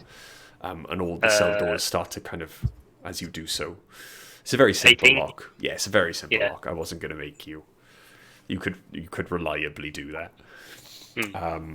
There's no natural ones for skill checks, and no critical failures, and I'm assuming your plus for this is more than 5. So you unlock the bars. They start to warily, still not quite believing that this is okay. Oh, I see them looking. I see them looking nervous, and I take my helmet back off so I can show them I'm human, too. I'm guessing they can see I'm human already. They look and go, from Hi. Dice to Ace, and then you can see them almost trying to kind of read the body language of the group as a whole. And as they kind of get the idea that not one of you is in charge, or as they look at Dice and Ace, that they are not your servants, you can see them all kind of visibly sigh and become much more comfortable in your presence. Are any of them wearing collars or cuffs or anything? No slave collars or cuffs. Not one among them is wearing a collar or a cuff. I'm going to say, I appreciate many of you are probably, all of you are probably very traumatized by your ordeal. Can I have a volunteer to answer some questions? The young girl who giggled at Dice raising their hand kind of steps forward from the group. Of course, monsieur. You may ask anything you wish. You are our saviors, it appears. What's your name, brave one? My name is... It has been so long since anyone has asked. My name is Sarah. Sarah, it's a pleasure to meet you. My name is Quill. These are my friends, Dice, Oriana, and Ace. Hi. They are your friends? And she says that word, you can see that she's pointedly kind of looking at Dice and Ace. Ace just gives them a really reassuring look and nods. We're equals. Hi. Then perhaps you are a good friend to have, monsieur. I hope so, Sarah. How long have you been here? Myself, I arrived. I was put into the first cell, the farthest away. They normally move us down once a week. So how many cells are there? I have been here for 2 months. I'm sorry. In the time you've been here, have you seen anyone who... have you seen any other tabaxi? Anyone like me? No. Do you know where you are? No. I was having food. Before this, I was homeless. It is strange that I miss it, but I found I was given food by a kind stranger, and I remember feeling very tired, and I woke up here. Inquisitors come here. Is that correct? You can see all of their faces turn to either fear or anger at the mention of the Inquisition. It's okay. We're not anything to do with them. It is correct that the Inquisitors come here. What do they do? I am not sure. We arrive here. They come every once in a while, take one of us down the ladder, and they are never seen again. How many have they taken? Sorry, Quill. Go for it. You look around as she looks, and you can see her like trying to count it out. Since I have been here, 3 per cell, perhaps 30. And they take them back down the stairs that we came up. Oui. Is there anything aside from the cells? Is there anything else in this room? Are there any desks? Are there doors to other rooms? Anything like that? From what you can tell as you kind of look around, there's nothing. There's another access hatch, but it appears to be boarded shut, and many nails have been. So there's only one in or out to this attic space. We should really get a move on.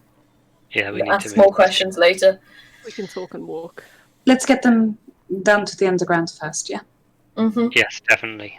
And we need to make sure we cover our tracks there as well. Mm-hmm.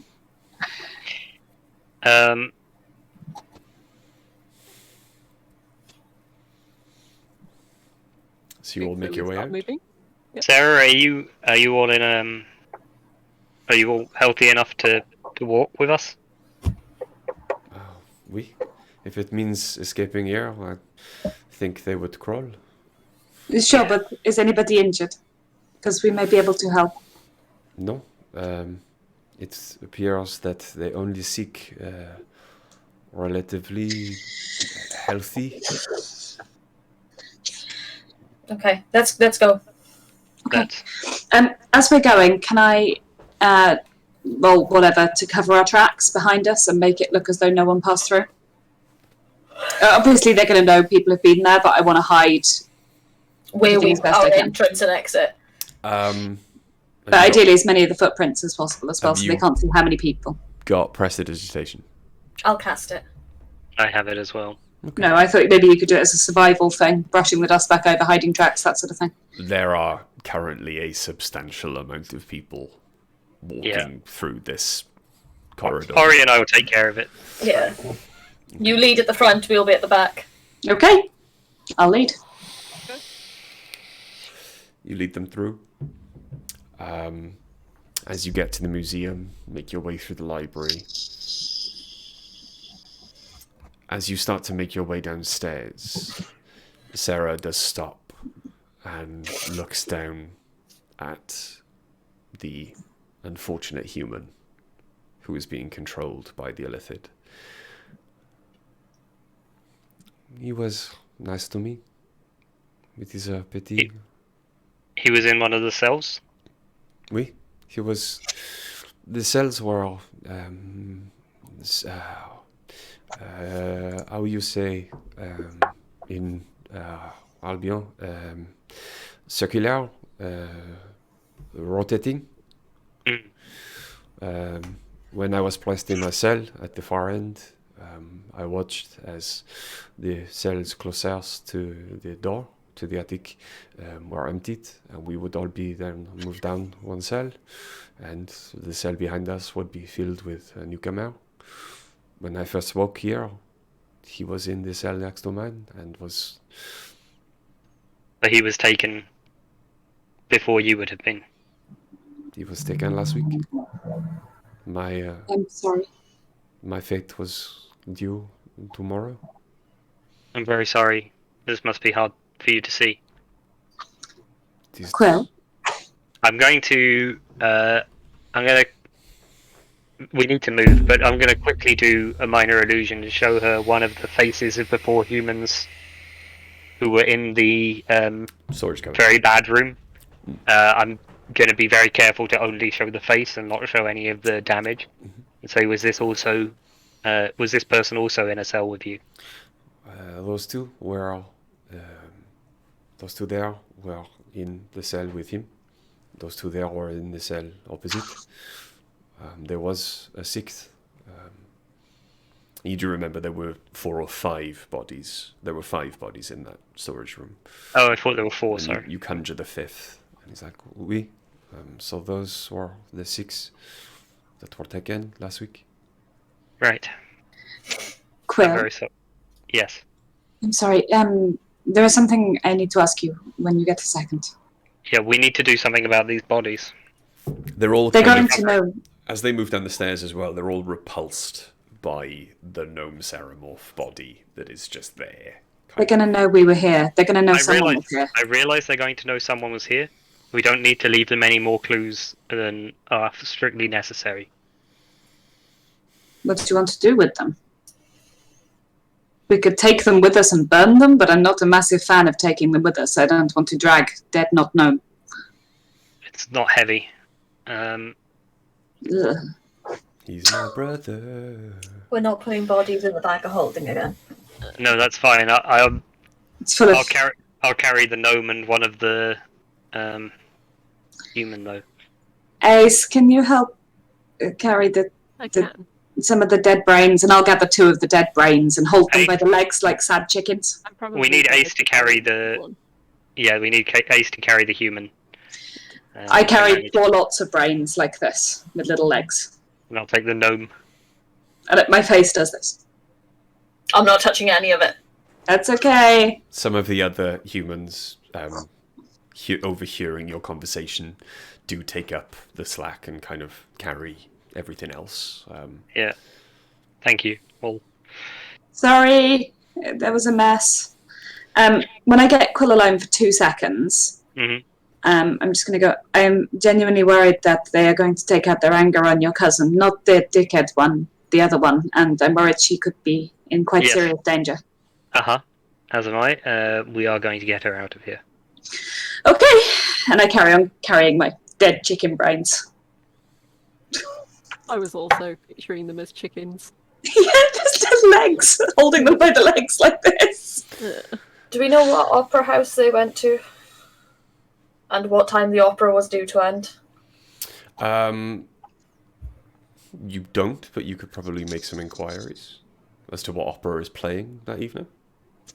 But you'd have to get back into the city to be able to do that. Yeah. But in the letter that was sent and the response to your message that was sent to you, it was confirmed that they would be out all evening. Okay. And It's for an evening jaunt, it is quite early. As you I don't think anyone's going going to discover. I don't think anyone's going to discover what happened here for at least a few hours. We can get the humans to the underground. I'm just thinking we need to get the humans somewhere safe and to the Agreed. underground. We need to be seen in the city then. We need because I'm not that concerned about us being seen in the city. We're already generally wanted. I can't see it being a massive problem. well, that's the Also- point. We're going to be the first suspects. I very much doubt it. Quill isn't really recognised. What association would we have with this guy? That's right. It's more that a group of humans. Jesus Christ. Sorry. It's all right. What about a group of humans? They don't know. They don't know that we're in this city. They don't know that I'm traveling with you. They don't know. There's no one to link any of this to. Okay, if you're sure. I'm not, but it's just I don't see why we're going to be. I'm just going on that the prince already knew who I was when he first saw me. So they are aware that I'm here. I fully hope that the prince has nothing to do with this. I know, But I don't think he does, but if he knows... Well, he recognised you. It's not that he knew you were in town already, is it? No, but he recognises me, so anyone else in this town could recognise me. True. I don't think this is not my primary concern. I'm assuming you're having this conversation as you walk in. Oh, the Yeah, yeah. as we move. yeah, Yeah. yeah. So you start making your way into the catacombs, through the sewers. Covering our tracks. Could we put the bodies in the catacombs, or Yeah. somewhere in the catacombs? Okay. Yeah. We try and hide. We'll try and find somewhere to hide the bodies. Yeah, just somewhere off of the main track to. It's not difficult. Should we leave the human body, take that with us so it can be buried properly? It's not that difficult to find like a small sewer inlet to hide the Gnome Ceremorph and the brains in. I'm not sure there's a way we can You just inconspicuously take the body anywhere. Well, we go from the catacombs straight down into the underground. Yeah, I think it makes sense to try and find an alcove to hide them in. We're going to excite a lot of comment if we go walking into the underground with a bunch of weird-looking creature bodies. Not where all the ghosts were. Where all the ghosts were is the perfect place to leave them, right? Because it's already full of dead things. Yeah, I don't see any reason why the ghosts would snitch on us. Or why they'd care. Indeed. What's another ghost, right? So you take the bodies with you then into the Paras below, making your way down the old Merchant Guild Tower, passing the now completely empty, but what was once full of gold sarcophagus in the centre of the bottom floor. And Hey! Why not just shove them in here? It's an empty sarcophagus, there's nothing in it. Let's just leave a bunch of... Are there still ghosts queuing up to put their gold in it? as you open your senses then, being much more comfortable down here, and look around, the strange shifting light does once more turn into, or solidify, for you at least, Oriana, into spirits. And as you watch them, there is no queue any longer. There's no uniformity to their motion. They just seem to be Wandering. repeating actions. I'm just. I don't mean to sound ghastly, but now that we're down here, why don't we just burn them? I mean, there's an issue about fumes, but I I suppose don't know. it wouldn't matter. Put them in the stone sarcophagus, then burn them, because then they're not going to damage the floor. It's stone. Okay. I like it. Oriana, you got some fire spells in you? Basically a fire Just pit. look at you like, are you fucking serious? The humans with us at this point are like, Yeah, no, I like to think that we've sent them on a little way so they don't Yeah. hear us. just being wait ghoulish. downstairs for a sec. They've Yeah, made just their wait way over out there. of the ruined tower, and they're kind of waiting for you outside. Pop It's them in not the good, it's just sarcophagus, pragmatic. fire a bunch of fire bolts into them. I don't have Firebolt. But I have got a Scorcher, so I'll use that. Okay. Unless Wait, it'll Wait, let not, me you're not Scorcher. using Agonats as Scorcher. That's all I can do. I can do Chromatic Orb. Roll me a Dramatic d20 will then. probably be Hmm? more. You want me to roll it? No, roll me a d20. Okay. Oh, It's the first he time didn't I've do done that when we were upstairs, so that's. No, not for one of them. The DM can make you Oh roll yeah, a d20. yeah. You always choose not to. I've It's an actively 8. It's an 8. chosen not to this evening. Thank you Why? very much. Because I already threw a Fireball, so what else could happen? Fair. It was an 8. That's fine. Cool. Agon as a Scorcher then lances into the sarcophagus. It is filled with fire. Do you start tossing the bodies in? Yeah. Yes. I thought we'd already I thought put them that- in. I Put them I in. think Yeah, they they're were already already in. in. Patch fire. Yeah, we were going to pile them up and then set fire to them. Okay. I'll use the before she does it. I'll use the alchemy jug to pour lamp oil over them. That'll do it. So as you stand there, you watch as the fire takes hold and burns all of the bodies. And you watch But the not the human. gnome ceremorph burn to a crisp. And anything they had on them burn with them. Yeah. Shit. The only thing you did not investigate. You didn't have to fucking say that. Carrying on. To be fair, I did roll a 23 to investigate the room. I could have spotted things on them. I was in a different room. True. I've got That is true. 25,000 You've got a gold. good point. I don't want anything from an illithid anyway. We got, Um, Fucking do. we've got 750,000 gold. okay. We got quite a lot from a beholder, so maybe we would have gotten stuff from a lithid. Now, As too you late now. Let's get make these your way things then to the town. through Paras below, taking the humans you've saved to Claw's village. The louder you are as you make your way closer and closer to the village, the more you see people start to poke their heads out.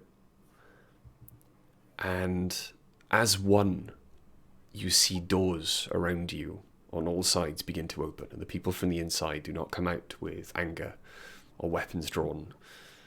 They take one look at the humans you've saved walking tiredly, exhaustedly behind you, and they come out with blankets. Some come out with food. Some come out with anything they could possibly offer to these people who have experienced so much. And you can see them start to begin to peel off and be taken inside or taken to sit down there and then on the street and forced to eat something. I'm gonna pull one of the people that come out of the doors aside and just say, "Is there an undertaker among you?" And the man kind of looks around and is like, we take care of our own here. Would you be able to take care of this person? Oui. It has been a long time since I visited the temple of my ancestors, but I suppose Edis can look after this one. And I'll hand over the body as gently as I can to them. And he kind of, he takes the weight quite comfortably. He seems like quite a slight man, but he still, as he takes the weight, you can see that there is strength in those old arms. And he does begin to wander off towards the temple district in the direction that you know it is, as you've all been there previously. That was kindly thought of, Ace. I figured that if they take these people so kindly, then they'd like to kindly take someone who didn't make it as well. True. You can see, as the street gets busier, you can see Kiara, Claw's right hand, start to walk towards the crowd, towards you, with a look of not anger, but surprise on her face. What is all of this? Refugees. From... An unfortunate situation. And she kind of casts her eyes over the crowd. None of them are cuffed, collared? No, and if they were, I would have removed it anyway. But then I suppose they have a home here if they wish. We can pay for them to be set up. Yes. I will not say no to a donation. I'm sure your brother would be appreciative. Um, I don't know what counts as a reasonable donation. Yeah, Quill's. how many people have we dropped off here? 40. 40 people.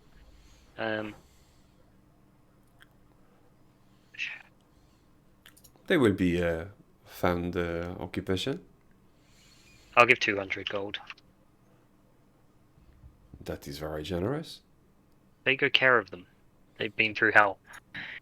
If I was not, or if you are not friends with the sister of our esteemed leader, I would inquire whether there was more where that came from. Who are we talking to? Kiara. Kiara. Yes, Kiara. 5 gold per person seems like it would be more than adequate. To get them set up. In this city, 5 gold per person. We could buy a nice room in a very nice house, but down here, it will start them in their new careers. I'm sure you'll all take very good care of them. I know what humanitarians you all are. No, we will teach them to take care of themselves. Even Better better. still. But I can see I'm going to have a lot of work on my plate for the next few days. Is there I anything? do apologize. It was unexpected. It is nice to be busy. Is there anything else you would have of me before I go about my business? No, just carry on. Oui. Remember, if you wish, your brother will see your friends tomorrow. I know. I remember. Kiara, before you go, do you know anything about opera? Oui, I enjoy the opera. What's on tonight? There is one opera on tonight. A lot of them have closed their doors, getting ready to perform outside for the crowds. So they are practicing new shows, but there is one opera on tonight. Where is it being performed, and do you know what time it's likely to finish? Perhaps, what is the time now? And she kind of looks around for some kind of signifier. I just look at my watch and tell her the time. Okay, and it's about like 10:30. It's half time. Oh, then perhaps another hour and a half. Not bad. It depends. They have a very verbose main diva. She tends to embellish her solos, so you could probably say closer to 2 hours. Okay. It is difficult gives us to some get her time. off stage. And do you know where it's being performed? Oui, the Pleasure District. If you have a map. I do. And I pull out the map and go, yeah? Okay. It is being performed here. It is... In the great big opera house. No, it is a smaller opera. It is for a very small, select, affluential clientele. It is here. She points Thank to the you. building on the map. That was very helpful. I have been convinced, and she smiles at Oriana, that your group is no threat to our way of life down here. So, I am happy to help. We certainly don't intend to bring any trouble. Thank you, Kiara. Thank you. I'll see you tomorrow. Oui. Now, you all look exhausted. It's probably Yes, I best could if you- definitely use a rest and a meal. Is there anywhere we can eat. I know of a tavern upstairs. Mm. I would almost rather stay in the underground for now. If I go upstairs as a human eating at your table, it gets weird looks. Down here, it's probably easier, no? At the moment, our resources, until we go out for another run, will be pushed to breaking point by all of the new heads you have brought us this evening. No, that's okay. We will find somewhere to eat. Oh, Kiara, how much does the elite upstairs know about down here? Very little. Right. There are Good. very few people who try and come down here. Those who do are led astray, as you have experience in this. Okay. Most do not fare as well as you. Thank you. In fact, most critically fail at the tests you are put through. I'm sure. If we head to the Broken Scimitar, Yes. or we can head back to the hotel if it's easier for you guys. Is the hotel Scimitar Sorry? for now, I think. okay? Scimitar it is. Thank you again, Kiara, and I'll walk away. And I'm going to see if I can see the very brave girl. Before I go, can I see her? Sarah, yeah. Sarah. Sarah is currently being looked after by an older woman who's just kind of holding her as she kind of eats some bread. I'm just going to go over and kneel next to her for a second and just say, you were very brave today. And thank you for speaking up. It was very helpful. You'll be looked after here. She kind of looks at the woman, looks at you.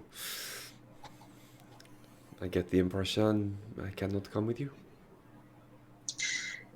Unfortunately, we're not a safe place to be.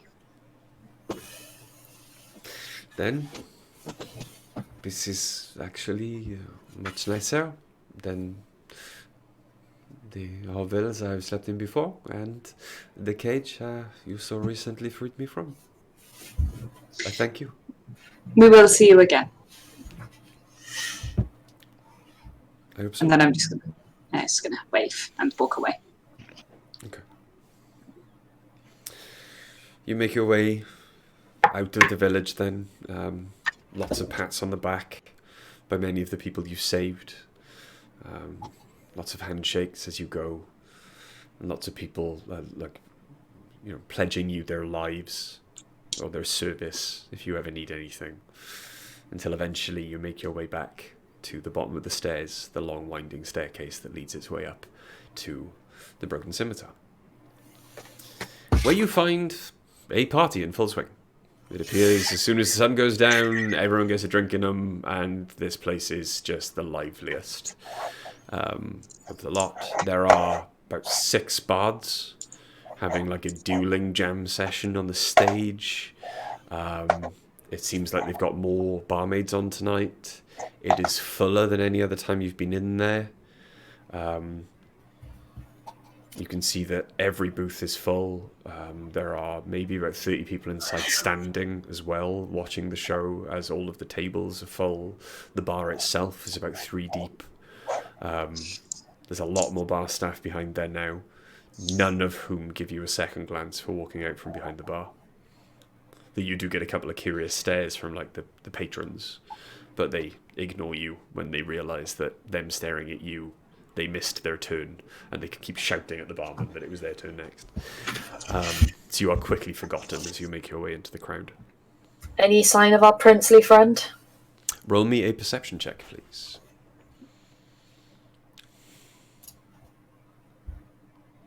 11. You don't see him in the crowd, but while there is no fight going on tonight, that's the only other times you've seen him in the bar is when there's a fight going on and he's involved. Tonight may just not be the night. I'm not sure we can get food. Actually, I'm not sure we can get food here. You do need to shout to be overheard. Yes, I think you might be right. It doesn't seem to have any room. Let's move over to somewhere closer to the opera house. Are we going to Good idea. stand out in that part of town? No. I mean, Quill and I can blend in. I just pull the hat from like a pouch and like show it quickly. Okay, Ace can blend in. I've got some underwear you can borrow. Guys, you can disguise yourself as well, can't you? No. Normally, yes, but no. Damn. Yes, but no, but. However, I do make a kick-ass automaton, so I think we'll probably be okay. Okay. We'll find a way to get you to eat while you're like that. It's fine. On the way, Reg, can I see any, like, street vendors? Like, pies, whatever. Oh, outside in the the Yeah, docks. shady characters with food carts, cut me own throat dibbler. As soon as you walk outside, there are food carts everywhere, and they are doing a roaring trade. I am immediately getting something to eat at a food cart. Yeah, I'm totally going food cart hunting. Yeah, and I'm looking for whatever the medieval equivalent of a burrito is. Okay. Hell yeah. For the most expensive hearty meal that you think looks good enough to eat, because some of the food is very questionable as you have a look around at these food carts. For the most I've got a decent con save. Yeah. For the best meal that you can hope for, that is going to be filling and gratifying for you, I want everyone to remove, considering where you are, 2 copper from your I was in the gold section, from right? your currency total. Remove 2 Oh no, copper, I'm so please. poor now. I am destitute. Also, you said you gave us 250,000. You actually gave us 100,000, just so you know. No, yeah, okay, 100,000. I could have. Yeah, you gave lied. us 100,000 in coin, but then we had gems. Oh, we still had all the gems. We had gems, so we haven't investigated. We just scooped. Or priced, yeah. Can I see, before we move on, any like places doing pastries, donuts, that sort of sweet things, pudding? In the docks, not so much. You're telling me there is no one doing donuts? Not really in the docks. It's all very. It's either like fresh seafood, freshly cooked. But it's all very stodgy, filling. There's lots of protein and calories, but not so much sugar. Fine, I'll keep my eyes open as we walk. I'm looking for someone that does sugar. I want the sweet things. Okay. As you Also, that was the best. You want churro? I was just going to say, that was the best rat on a stick I have ever eaten. Dirty rat kebab. You're walking through like the kebab section at the end of a night out at the minute. All the kebab shops, Chippy chicken Lane. land. We're in Chippy Lane. Yeah. Unfortunately, Five Guys is closed. So... We wouldn't be going Five Guys anyway. We're not that classy. That would cost us a gold. Yeah, we're more in the sort of Tennessee fried chicken land. Yeah. Oh, Tennessee Nummy. fried chicken, man. Oh, good times. Standing behind a guy in the queue who's just like, "Can you put some more jalapenos on that, please?" Jalapenos. I wasn't in Tennessee fried chicken. That was into police. More jalapenos. Yeah. No, more jalapenos. Just really loaded up with them jalapenos. Have you been in a queue behind me into police? No, that was actually in Subway in Neath. About 2:00 in the morning was where I heard someone repeat like 5 times more jalapenos. Sounds like Neath. Yep. But as you make your way then from the docks into what is quite markedly a quieter area of Paris, there are many fewer people in the street. They all seem to be congregating. People on the street.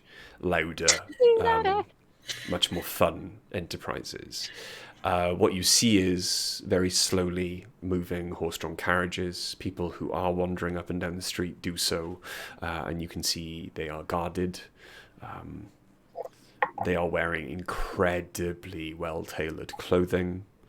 Most of this is being noticed by Quill, who can tell from what they're wearing that, everything... I want to use disguise self to make my outfit more appropriate for the area. Okay, no problem. Which means I'm covering up. So as you... I'm guessing. Yeah. As you cover up, then... Before we went into the street, I just went into Cool. my standard Gitto. Cool. Yeah, I tell you what, I'm going to turn into Sylvia dressed like that. Maybe posh Ghetto up a little bit. Yeah. But as you look around, then you can tell there are people No, I don't want to turn Sylvia. I'm going to say as walking myself. around with 200 golds worth of clothes on each, kind of thing. It's basically I basically want us to find somewhere like a beer garden or something, or I guess like a wine garden, where we can, get some drinks but unobtrusively have a short rest and be appropriately close to the opera. Roll me an investigation check. I will. A hipster hangout. It's not a good roll, but my investigation's +7, so it's 12. Okay. As you spend a while then skirting the area around the Opera House, your best bet, even though it is quite out in the open, is a outside cafe.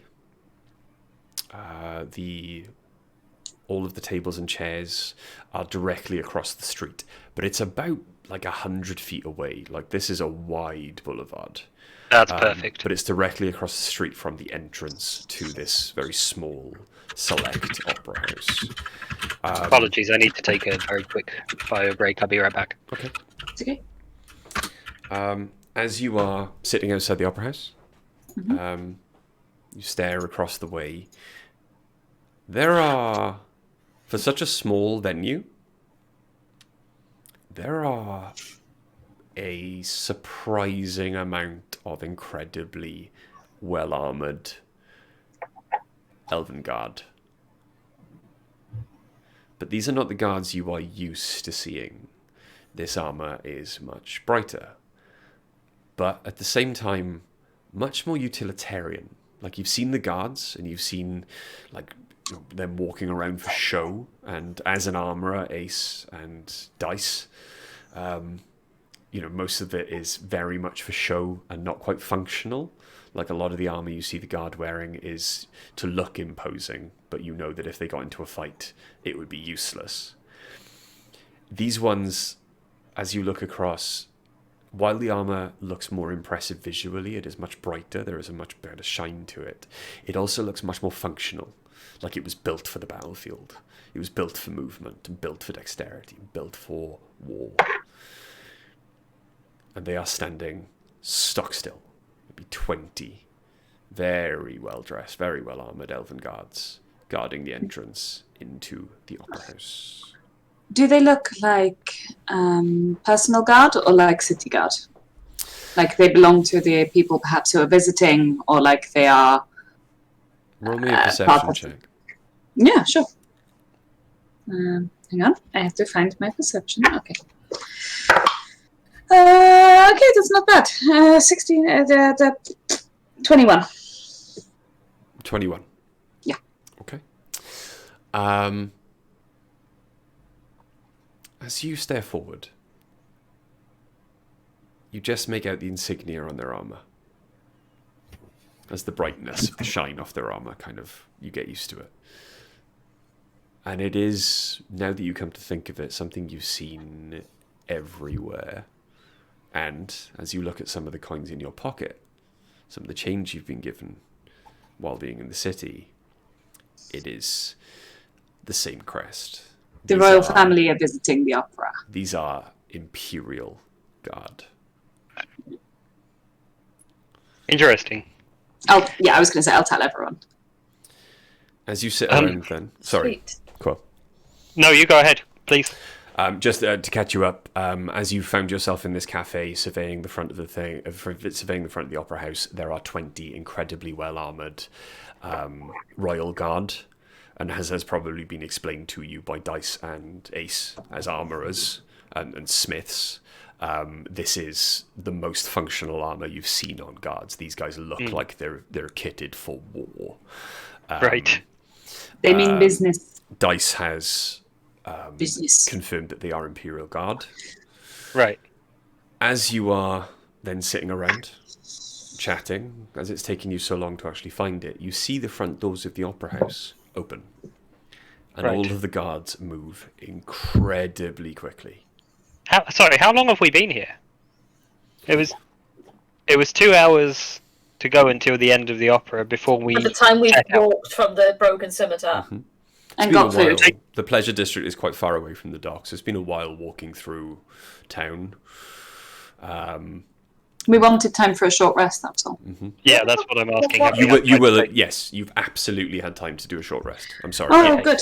Yeah, I haven't rolled hit points for ages. you've definitely... I don't need to do Get that. my mouse to do it, and Mochi's butt is securely behind my curtain. I don't need to do that, but what I do need to do is my wizard shit. What, Arcane Recovery? Yeah. Yeah.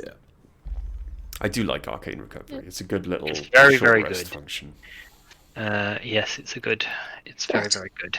Can regain one of my 4th level spells. In the time that we've been taking that rest and watching the front of the opera house, if we can just retcon Yeah, a little bit no problem. to before where you were saying the doors open. First thing, I want to see if I can spot my like if there's a carriage with like my family's crest on it or anything like that. There is. Yep. It's quite... Okay. It's parked... There's a queue of carriages basically outside. You can see them just off to one side running down like a street next to the Opera House. The one in front also has the Imperial crest on the side of it. It's the most opulent carriage you've ever fucking seen in your life. Yeah. And your family's carriage is about 3 carriages back, which the rest of you oblivious, Quill being more comfortable in high society, that is a prized place. Especially in that kind of companies. You look at all the other crests that are on the thing, like you can see merchant guilds, you can see relatives of the royal family.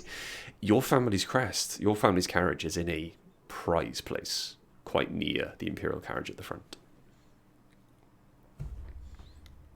I'm going to say to everyone while we're hanging out and waiting. So, I was thinking we could kidnap Quicksang, maybe. You want to kidnap your cousin and take her to the hotel owned by your cousin? Incorrect. I would like to kidnap my cousin and take her to a very different place where they won't look for us, and then... Is your cousin being kidnapped going to just draw more attention to the fact that... It seems like making an extra thing. Why would they blame your cousin for what's happened at the house? They very specifically said that if anything went wrong and busy twat failed to deliver, that it would be Quickfang who suffered for it. You know, we could kidnap both of them and find out what involvement your cousin has. Is it Busy Claw? I mean, not Quickfang. It's not her fault. She's small.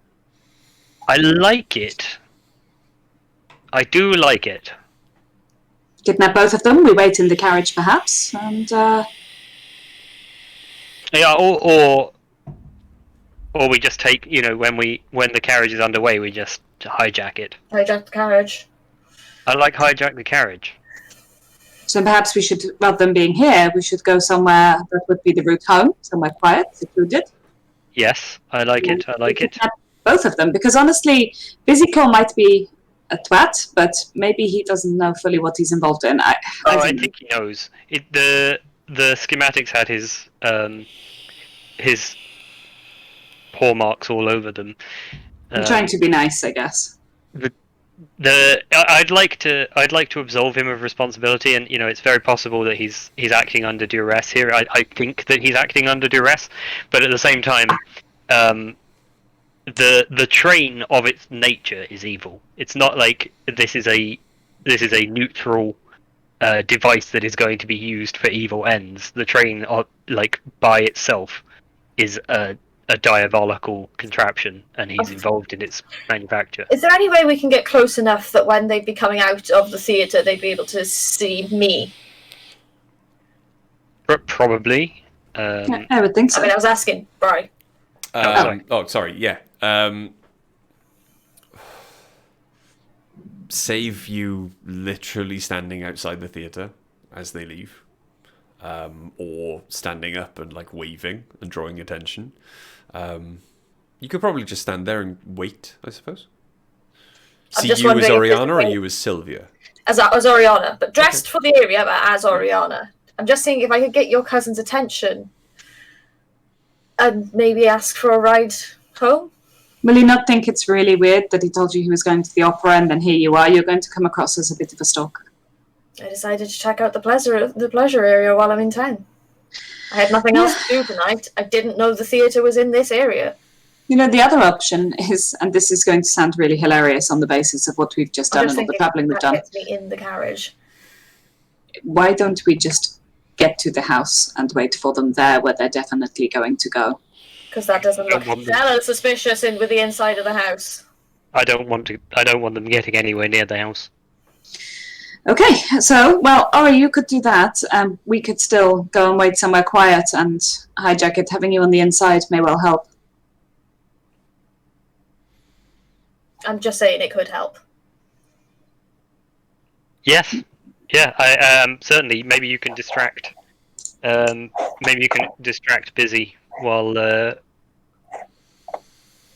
we divert the carriage. I would say, who is the carriage driver?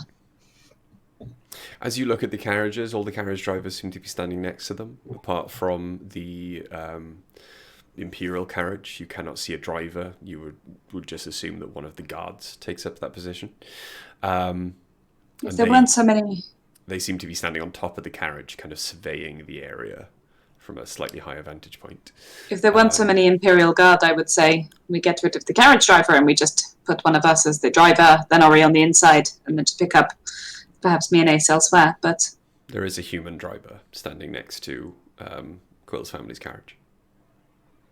It's, I think we can take care of the driver once they're underway.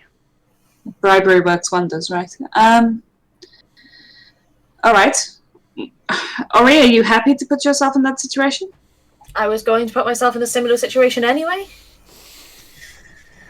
It works for me. I was going to go on a date with him, wasn't I? So I'd say you're aware that he will talk to you incessantly about trains in the You've taught me as much as you possibly can. And I'm hoping your little cousin might add it as a distraction. I don't think your lack of knowledge about trains is going to be much of a disadvantage. I very much doubt he'll give you the time to contribute anything to the conversation. Okay, how long have we got, Bri, before the opera theoretically kicks out? As you draw your plans together, the doors open.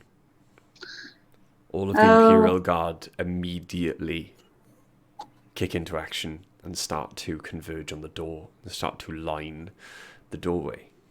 Well, if we're going to go, we need to go now. Let's go. Bye, Ori. Just before you go, I kiss you on the cheek and go, love you, and then run off. So I want to stand looking. I don't want it to look like I'm looking for him. I just want it to look like I'm glancing around and suddenly I found myself in this situation. I am sort of side-eye keeping an eye out. Roll me a performance check. Oh, well. Shouldn't be an issue. What? I mean, why even bother rolling? 21. Oh, yeah, there we go. So, yeah, you look like the wide-eyed newcomer to the city that you are pretending to be, taking in all of the beautiful architecture, the atmosphere of such an affluent area, marveling in your new clothes that you, from the style of them, probably, from a passerby's perspective, very recently bought in the most recent fashions of Paras. As the doors are open fully and the Imperial Guards step out of the way, what you see is the prince. leading by the hand, Quickclaw. Standing maybe a few steps behind them is Busy. He is talking very animatedly at the prince. Which prince? Yeah, that's very important. The prince you know, not the one in the elder prince, right. Yes. But as he walks forward, you can see by the look on Quicklaw's face, she's kind of like trying not to make eye contact with him. She looks very kind of shy and embarrassed. All of the Imperial Guard are kind of staring off. And almost at the same moment, the prince, Busy, and Quickclaw kind of look forward and notice you standing there. I thought it was Quick Fang and Busy Claw. Yes. Busy Claw, Quick Fang. Thank you, sorry. Busy and Quick. Just Busy and Quick. I apologise. Whichever's Quick and Busy and the prince. It's Quick, Busy, and roundabout. So all three of them have noticed me at once. Yes. With all very different reactions.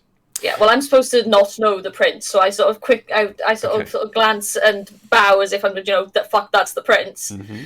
And then when I see, I don't know which is which, the elder cousin, I sort of Busy. nod and smile and give a really pathetic little wave. Quick. And then go back to look as if I'd say I've nicked the map, but no, not the map. I'm sort of just looking around for street signs or something. Quick immediately, with no decorum whatsoever, detaches her hand from the prince and rushes forward, much more comfortable in your company than she is with royalty. Busy, you can hear profusely apologising to the prince about his younger sister, and how her manners are terrible, and they're trying to get her lessons, but she's been to 3 finishing schools and they've all kicked her out and all that crap. And the prince looks shocked and amused. There is a twinkle to his eye as he sees you. How old is she? What, Quick? Yeah. Quick is about 13, 14. Right. She's a teenager, blossoming into, a young woman. Yeah. But still... She's almost a debutante. Yes, but quite childish. Still a kid. Yeah. Yeah. A reluctant debutante. Yeah, a very reluctant debutante. And she kind of you can see her as she's running. She's very annoyed by all of the petticoats. She's like, what the fuck, this shit, can't run in these. And I love that. kind of rushes forward and takes your hand. She goes, Oriana, yes? Yes, yes.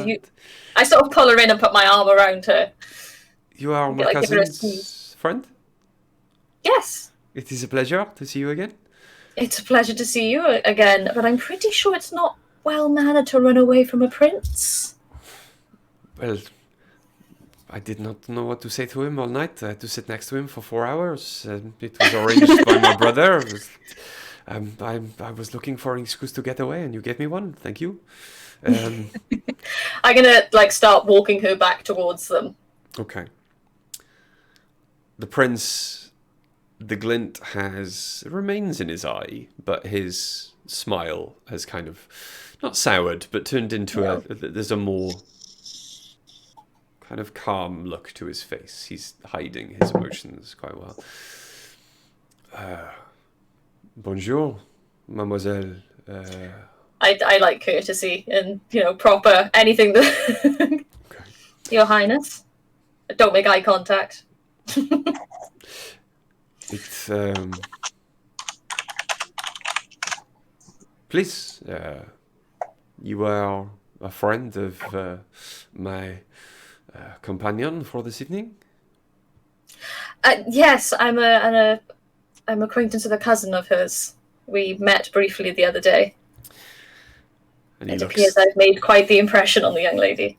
He looks over his shoulder at Busy, who's looking mortified that the prince has now been brought into company with someone, and you can tell that in his mind the prince has now been brought into the company of someone that the last time he saw them was covered in travel dust and I'm wearing approximately 3 handkerchiefs. Yeah, but you're now covered in clothing. And like very, very expensive clothing for that one. It's like, where the fuck did you get this money from? Why isn't my cousin paying his bills? Kind of thing. And as he kind of has almost an aneurysm standing behind the prince, you can see the prince go, there are a great many cousins, it seems. Your family is... oh, no. No. Oh, no. Oh, no. Oh. Is he back? Oh. He'll be back. He'll be back, it's fine. He is, but I'm now Quill, and he's now Oregon. Ace and It's dice are fine. the same, it's fine. It's 20 minutes. It's You're cool. all using disguise Sorry. self. Don't worry. Oh, no. It moved. Well, Put for me me. back where I'm supposed to be. I Once think. his camera turns on, then it moves into Right. reverse.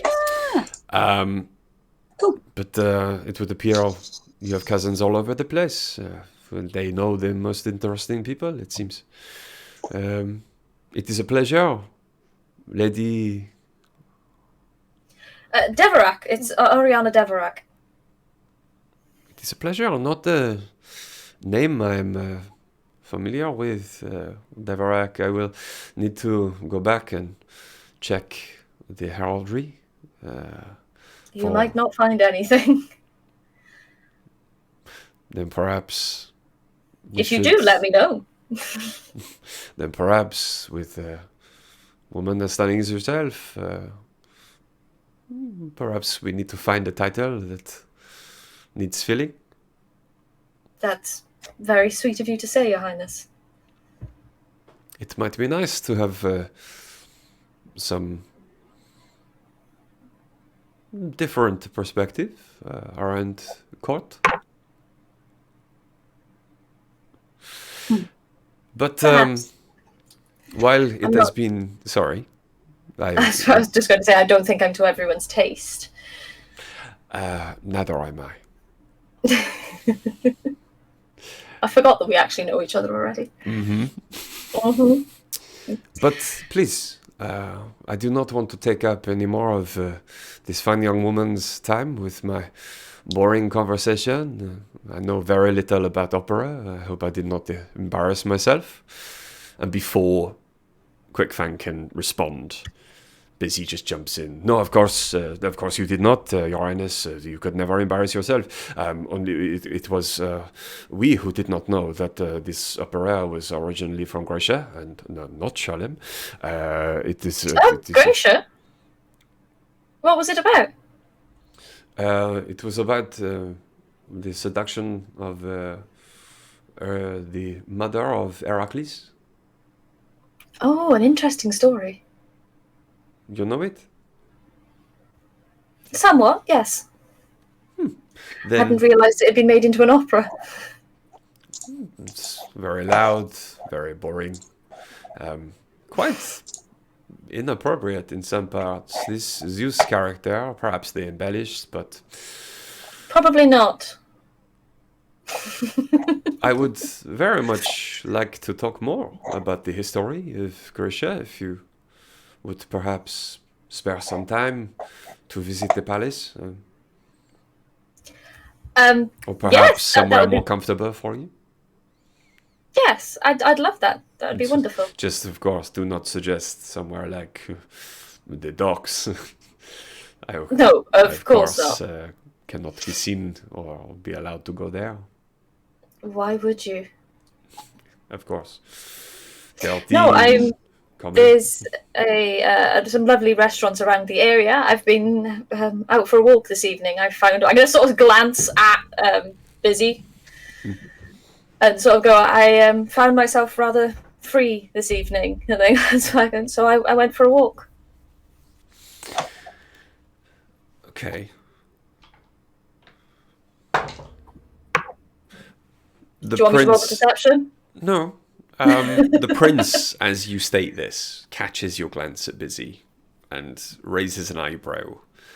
Just to you, in confusion and, again, a little bit amusement.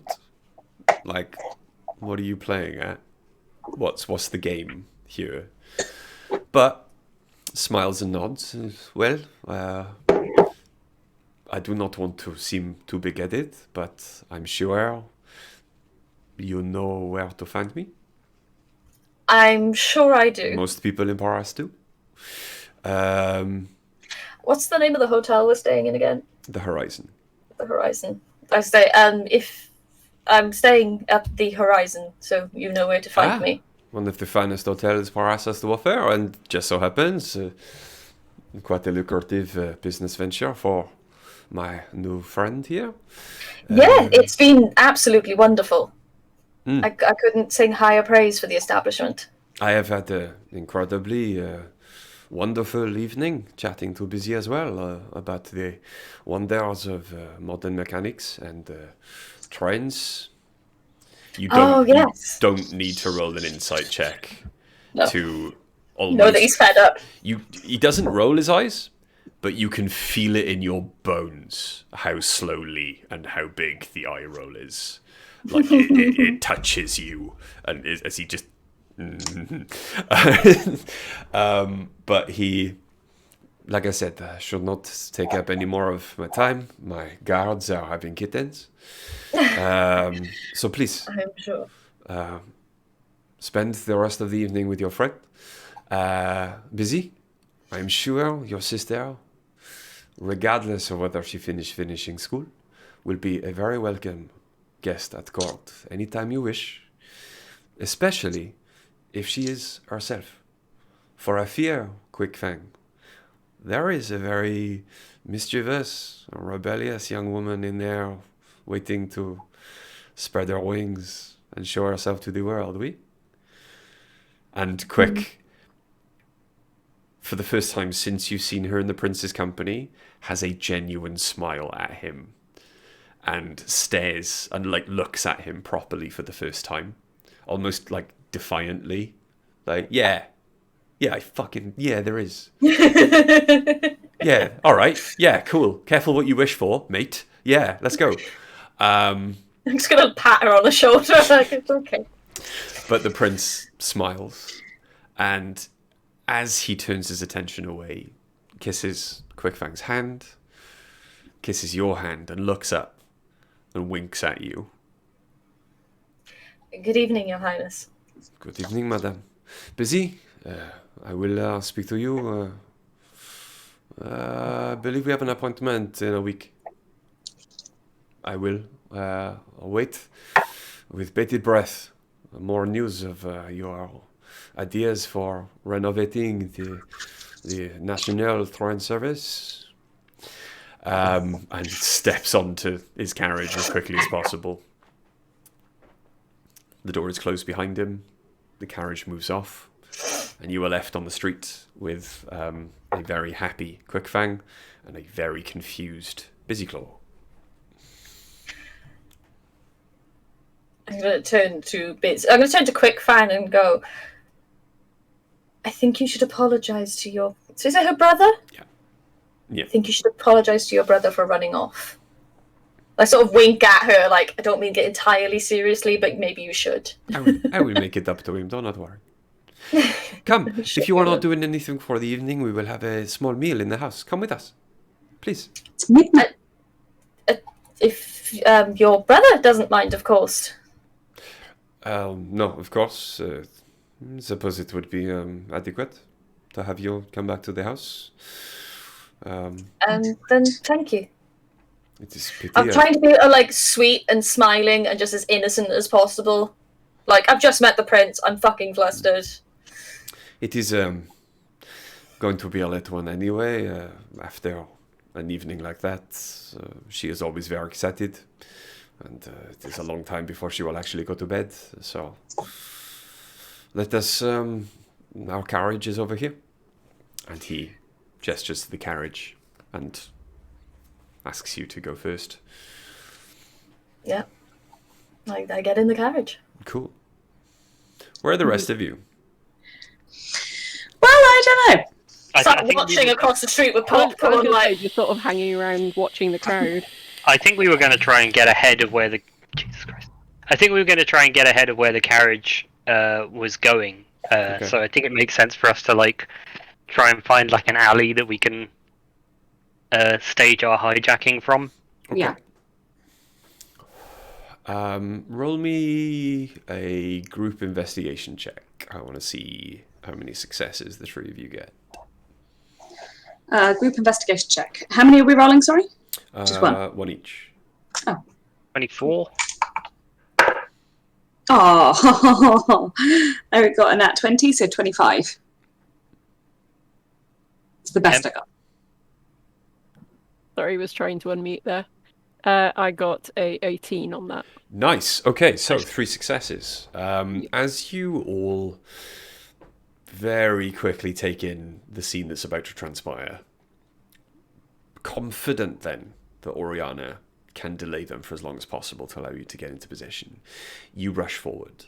And based on the map, the quietness of the streets around you, you can work out, reading the map as you move through the alleyways, you can work out probably the best route that the carriage is going to take to try and get back to the really high-priced residential district that the estate is in. Doesn't take you too long, maybe 15 minutes rushing through the streets. You eventually come upon an alleyway that's almost right next to like a hard corner that they're going to have to take. It's like the only way to get back to the estate. And you situate yourself there. Cool. Just to check, this is not the route the prince's carriage will also take. No, the palace is in the center of Paris. Cool. Good. This is more on the outskirts. That makes sense. But as you do make your way there, you see one carriage that you saw just behind the prince's. A very influential, and you recognize this crest as a very influential trader in alcohol. Like fine wines and things like that. That makes its way past you. Doesn't take this corner, takes the next corner. Going to a different part of the very affluent area. You don't see another carriage for some time. But eventually, peeking out of the alleyway, you do see, turning onto the street you are now watching, maybe 200 feet up the road, coming in your direction, your cousin's carriage. Is it the type of carriage that you can see outside from inside, or does it have like curtains and closed windows? Not closed windows. There are curtains, but this is quite a warm evening. They are open currently. Shame. You are staring at the front of the carriage. Okay, Quill, how do you want to go about this? Quick find showing me the sights. I don't know, possibly hop up on, knock out the driver, and take control. I think. I don't think it has to be complicated. Okay, Ace might be the best person to just knock out the driver with a punch. By punching, it's a little. Shit. Yeah. My question is whether Ace would be able to hop up onto the driver's thing without making the carriage bounce around and jingle. Less likely. Do you? Well, I could try, but I'm not particularly adept. I think I'm perhaps best placed. Okay. Thank you. Thank you. That sounds great. You can do non-lethal damage and still use your dagger stats if you just hit them with like the hilt. Yeah, that's what I was planning on doing. So you can still use your dagger bonus for that. That's fine. Yeah, I was planning to use my my scimitar and just bonk them with the pommel. That's cool. Give them a real good bonk. Mm-hmm. You need to be fast, Quill. That is one of my specialties. Okay. So the carriage is approaching at clip. What are you going to do before it reaches the mouth of the alleyway? Before it reaches the mouth of the alleyway, nothing. As it reaches the mouth of the alleyway, I'm going to quickly and quietly hop up onto the driver's seat and give him a real good bonk on the side of the head. As it is moving at pace, I would like you to, as you jump up, then roll me an athletics or acrobatics check, whichever one you prefer. Is going to be acrobatics. Cool, that's fine. That is 14. 14. You do just make it. One of your feet feels like it's going to slip off. But as you lever yourself then up onto the carriage seat, the driver just kind of looks at you very shocked and confused as to where you've just Would come you say from. surprised? I'd say he was surprised, yeah. Good. My D20 just went down the back of my desk. He's very surprised. He's got commoner stats. 21. He's not wearing armor. Do you want me to roll damage? No. I'm just trying to non-lethally bonk him on the side of the head, knock him out, He's got and stop him from clattering to the ground. He's got a commoner stats. You're good, I think. It's your first hit on a surprise round. Yep. You had advantage. So Sneak attack, all of that. You non-lethally sneak attack him into unconsciousness. That's fine. Excellent. Bonk him on the temple. He kind of slumps backwards. You grab him just as he's about to fall off the seat and hold him on. And slow down the carriage organically as you're about to take a corner, so it would be slowing down anyway. Ace, Dice, what are you doing?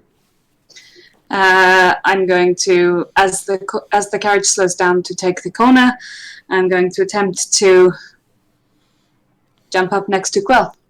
Athletics or acrobatics? Go for it. Acrobatics. Cool.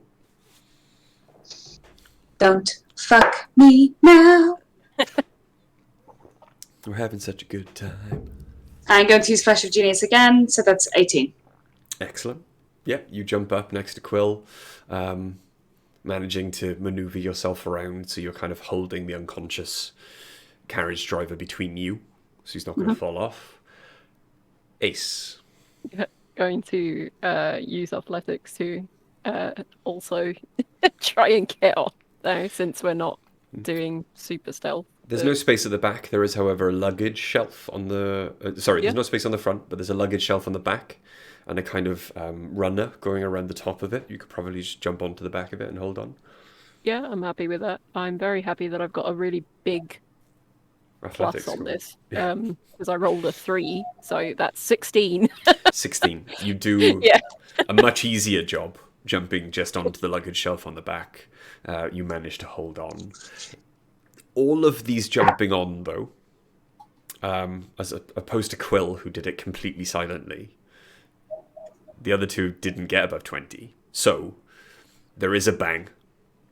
Inside the carriage, Oriana, there's a couple of bumps on the front and the back of the carriage. And Busy, who is in the middle of talking to you about his many, many ideas for revitalising the National Train Service that he's going to be sharing with the Prince at their appointment next week, kind of stops and just kind of looks around. What was that? I don't know. Perhaps I should check. And he goes to poke his head out the window. Can I hear any of that, or am I just hearing like the trotting and the carriage wheels? Just the trotting and the carriage wheels. Are you going to do anything to stop him, Maury? I don't know what the plan was for stopping it, so I can't. Okay, cool. Also, I can't think of a logical way I would stop him from looking. Okay. You're there to distract him. Be distracting. Just, hey, tell me more about these trains. Forget that. It was probably a bump. Yeah, okay, fine. I'm sure it's nothing. Yeah, pothole. Persuasion check? Yeah, sure. I mean, this You is can kind only of get away with that, yeah. A 30? And I'm sure it's nothing?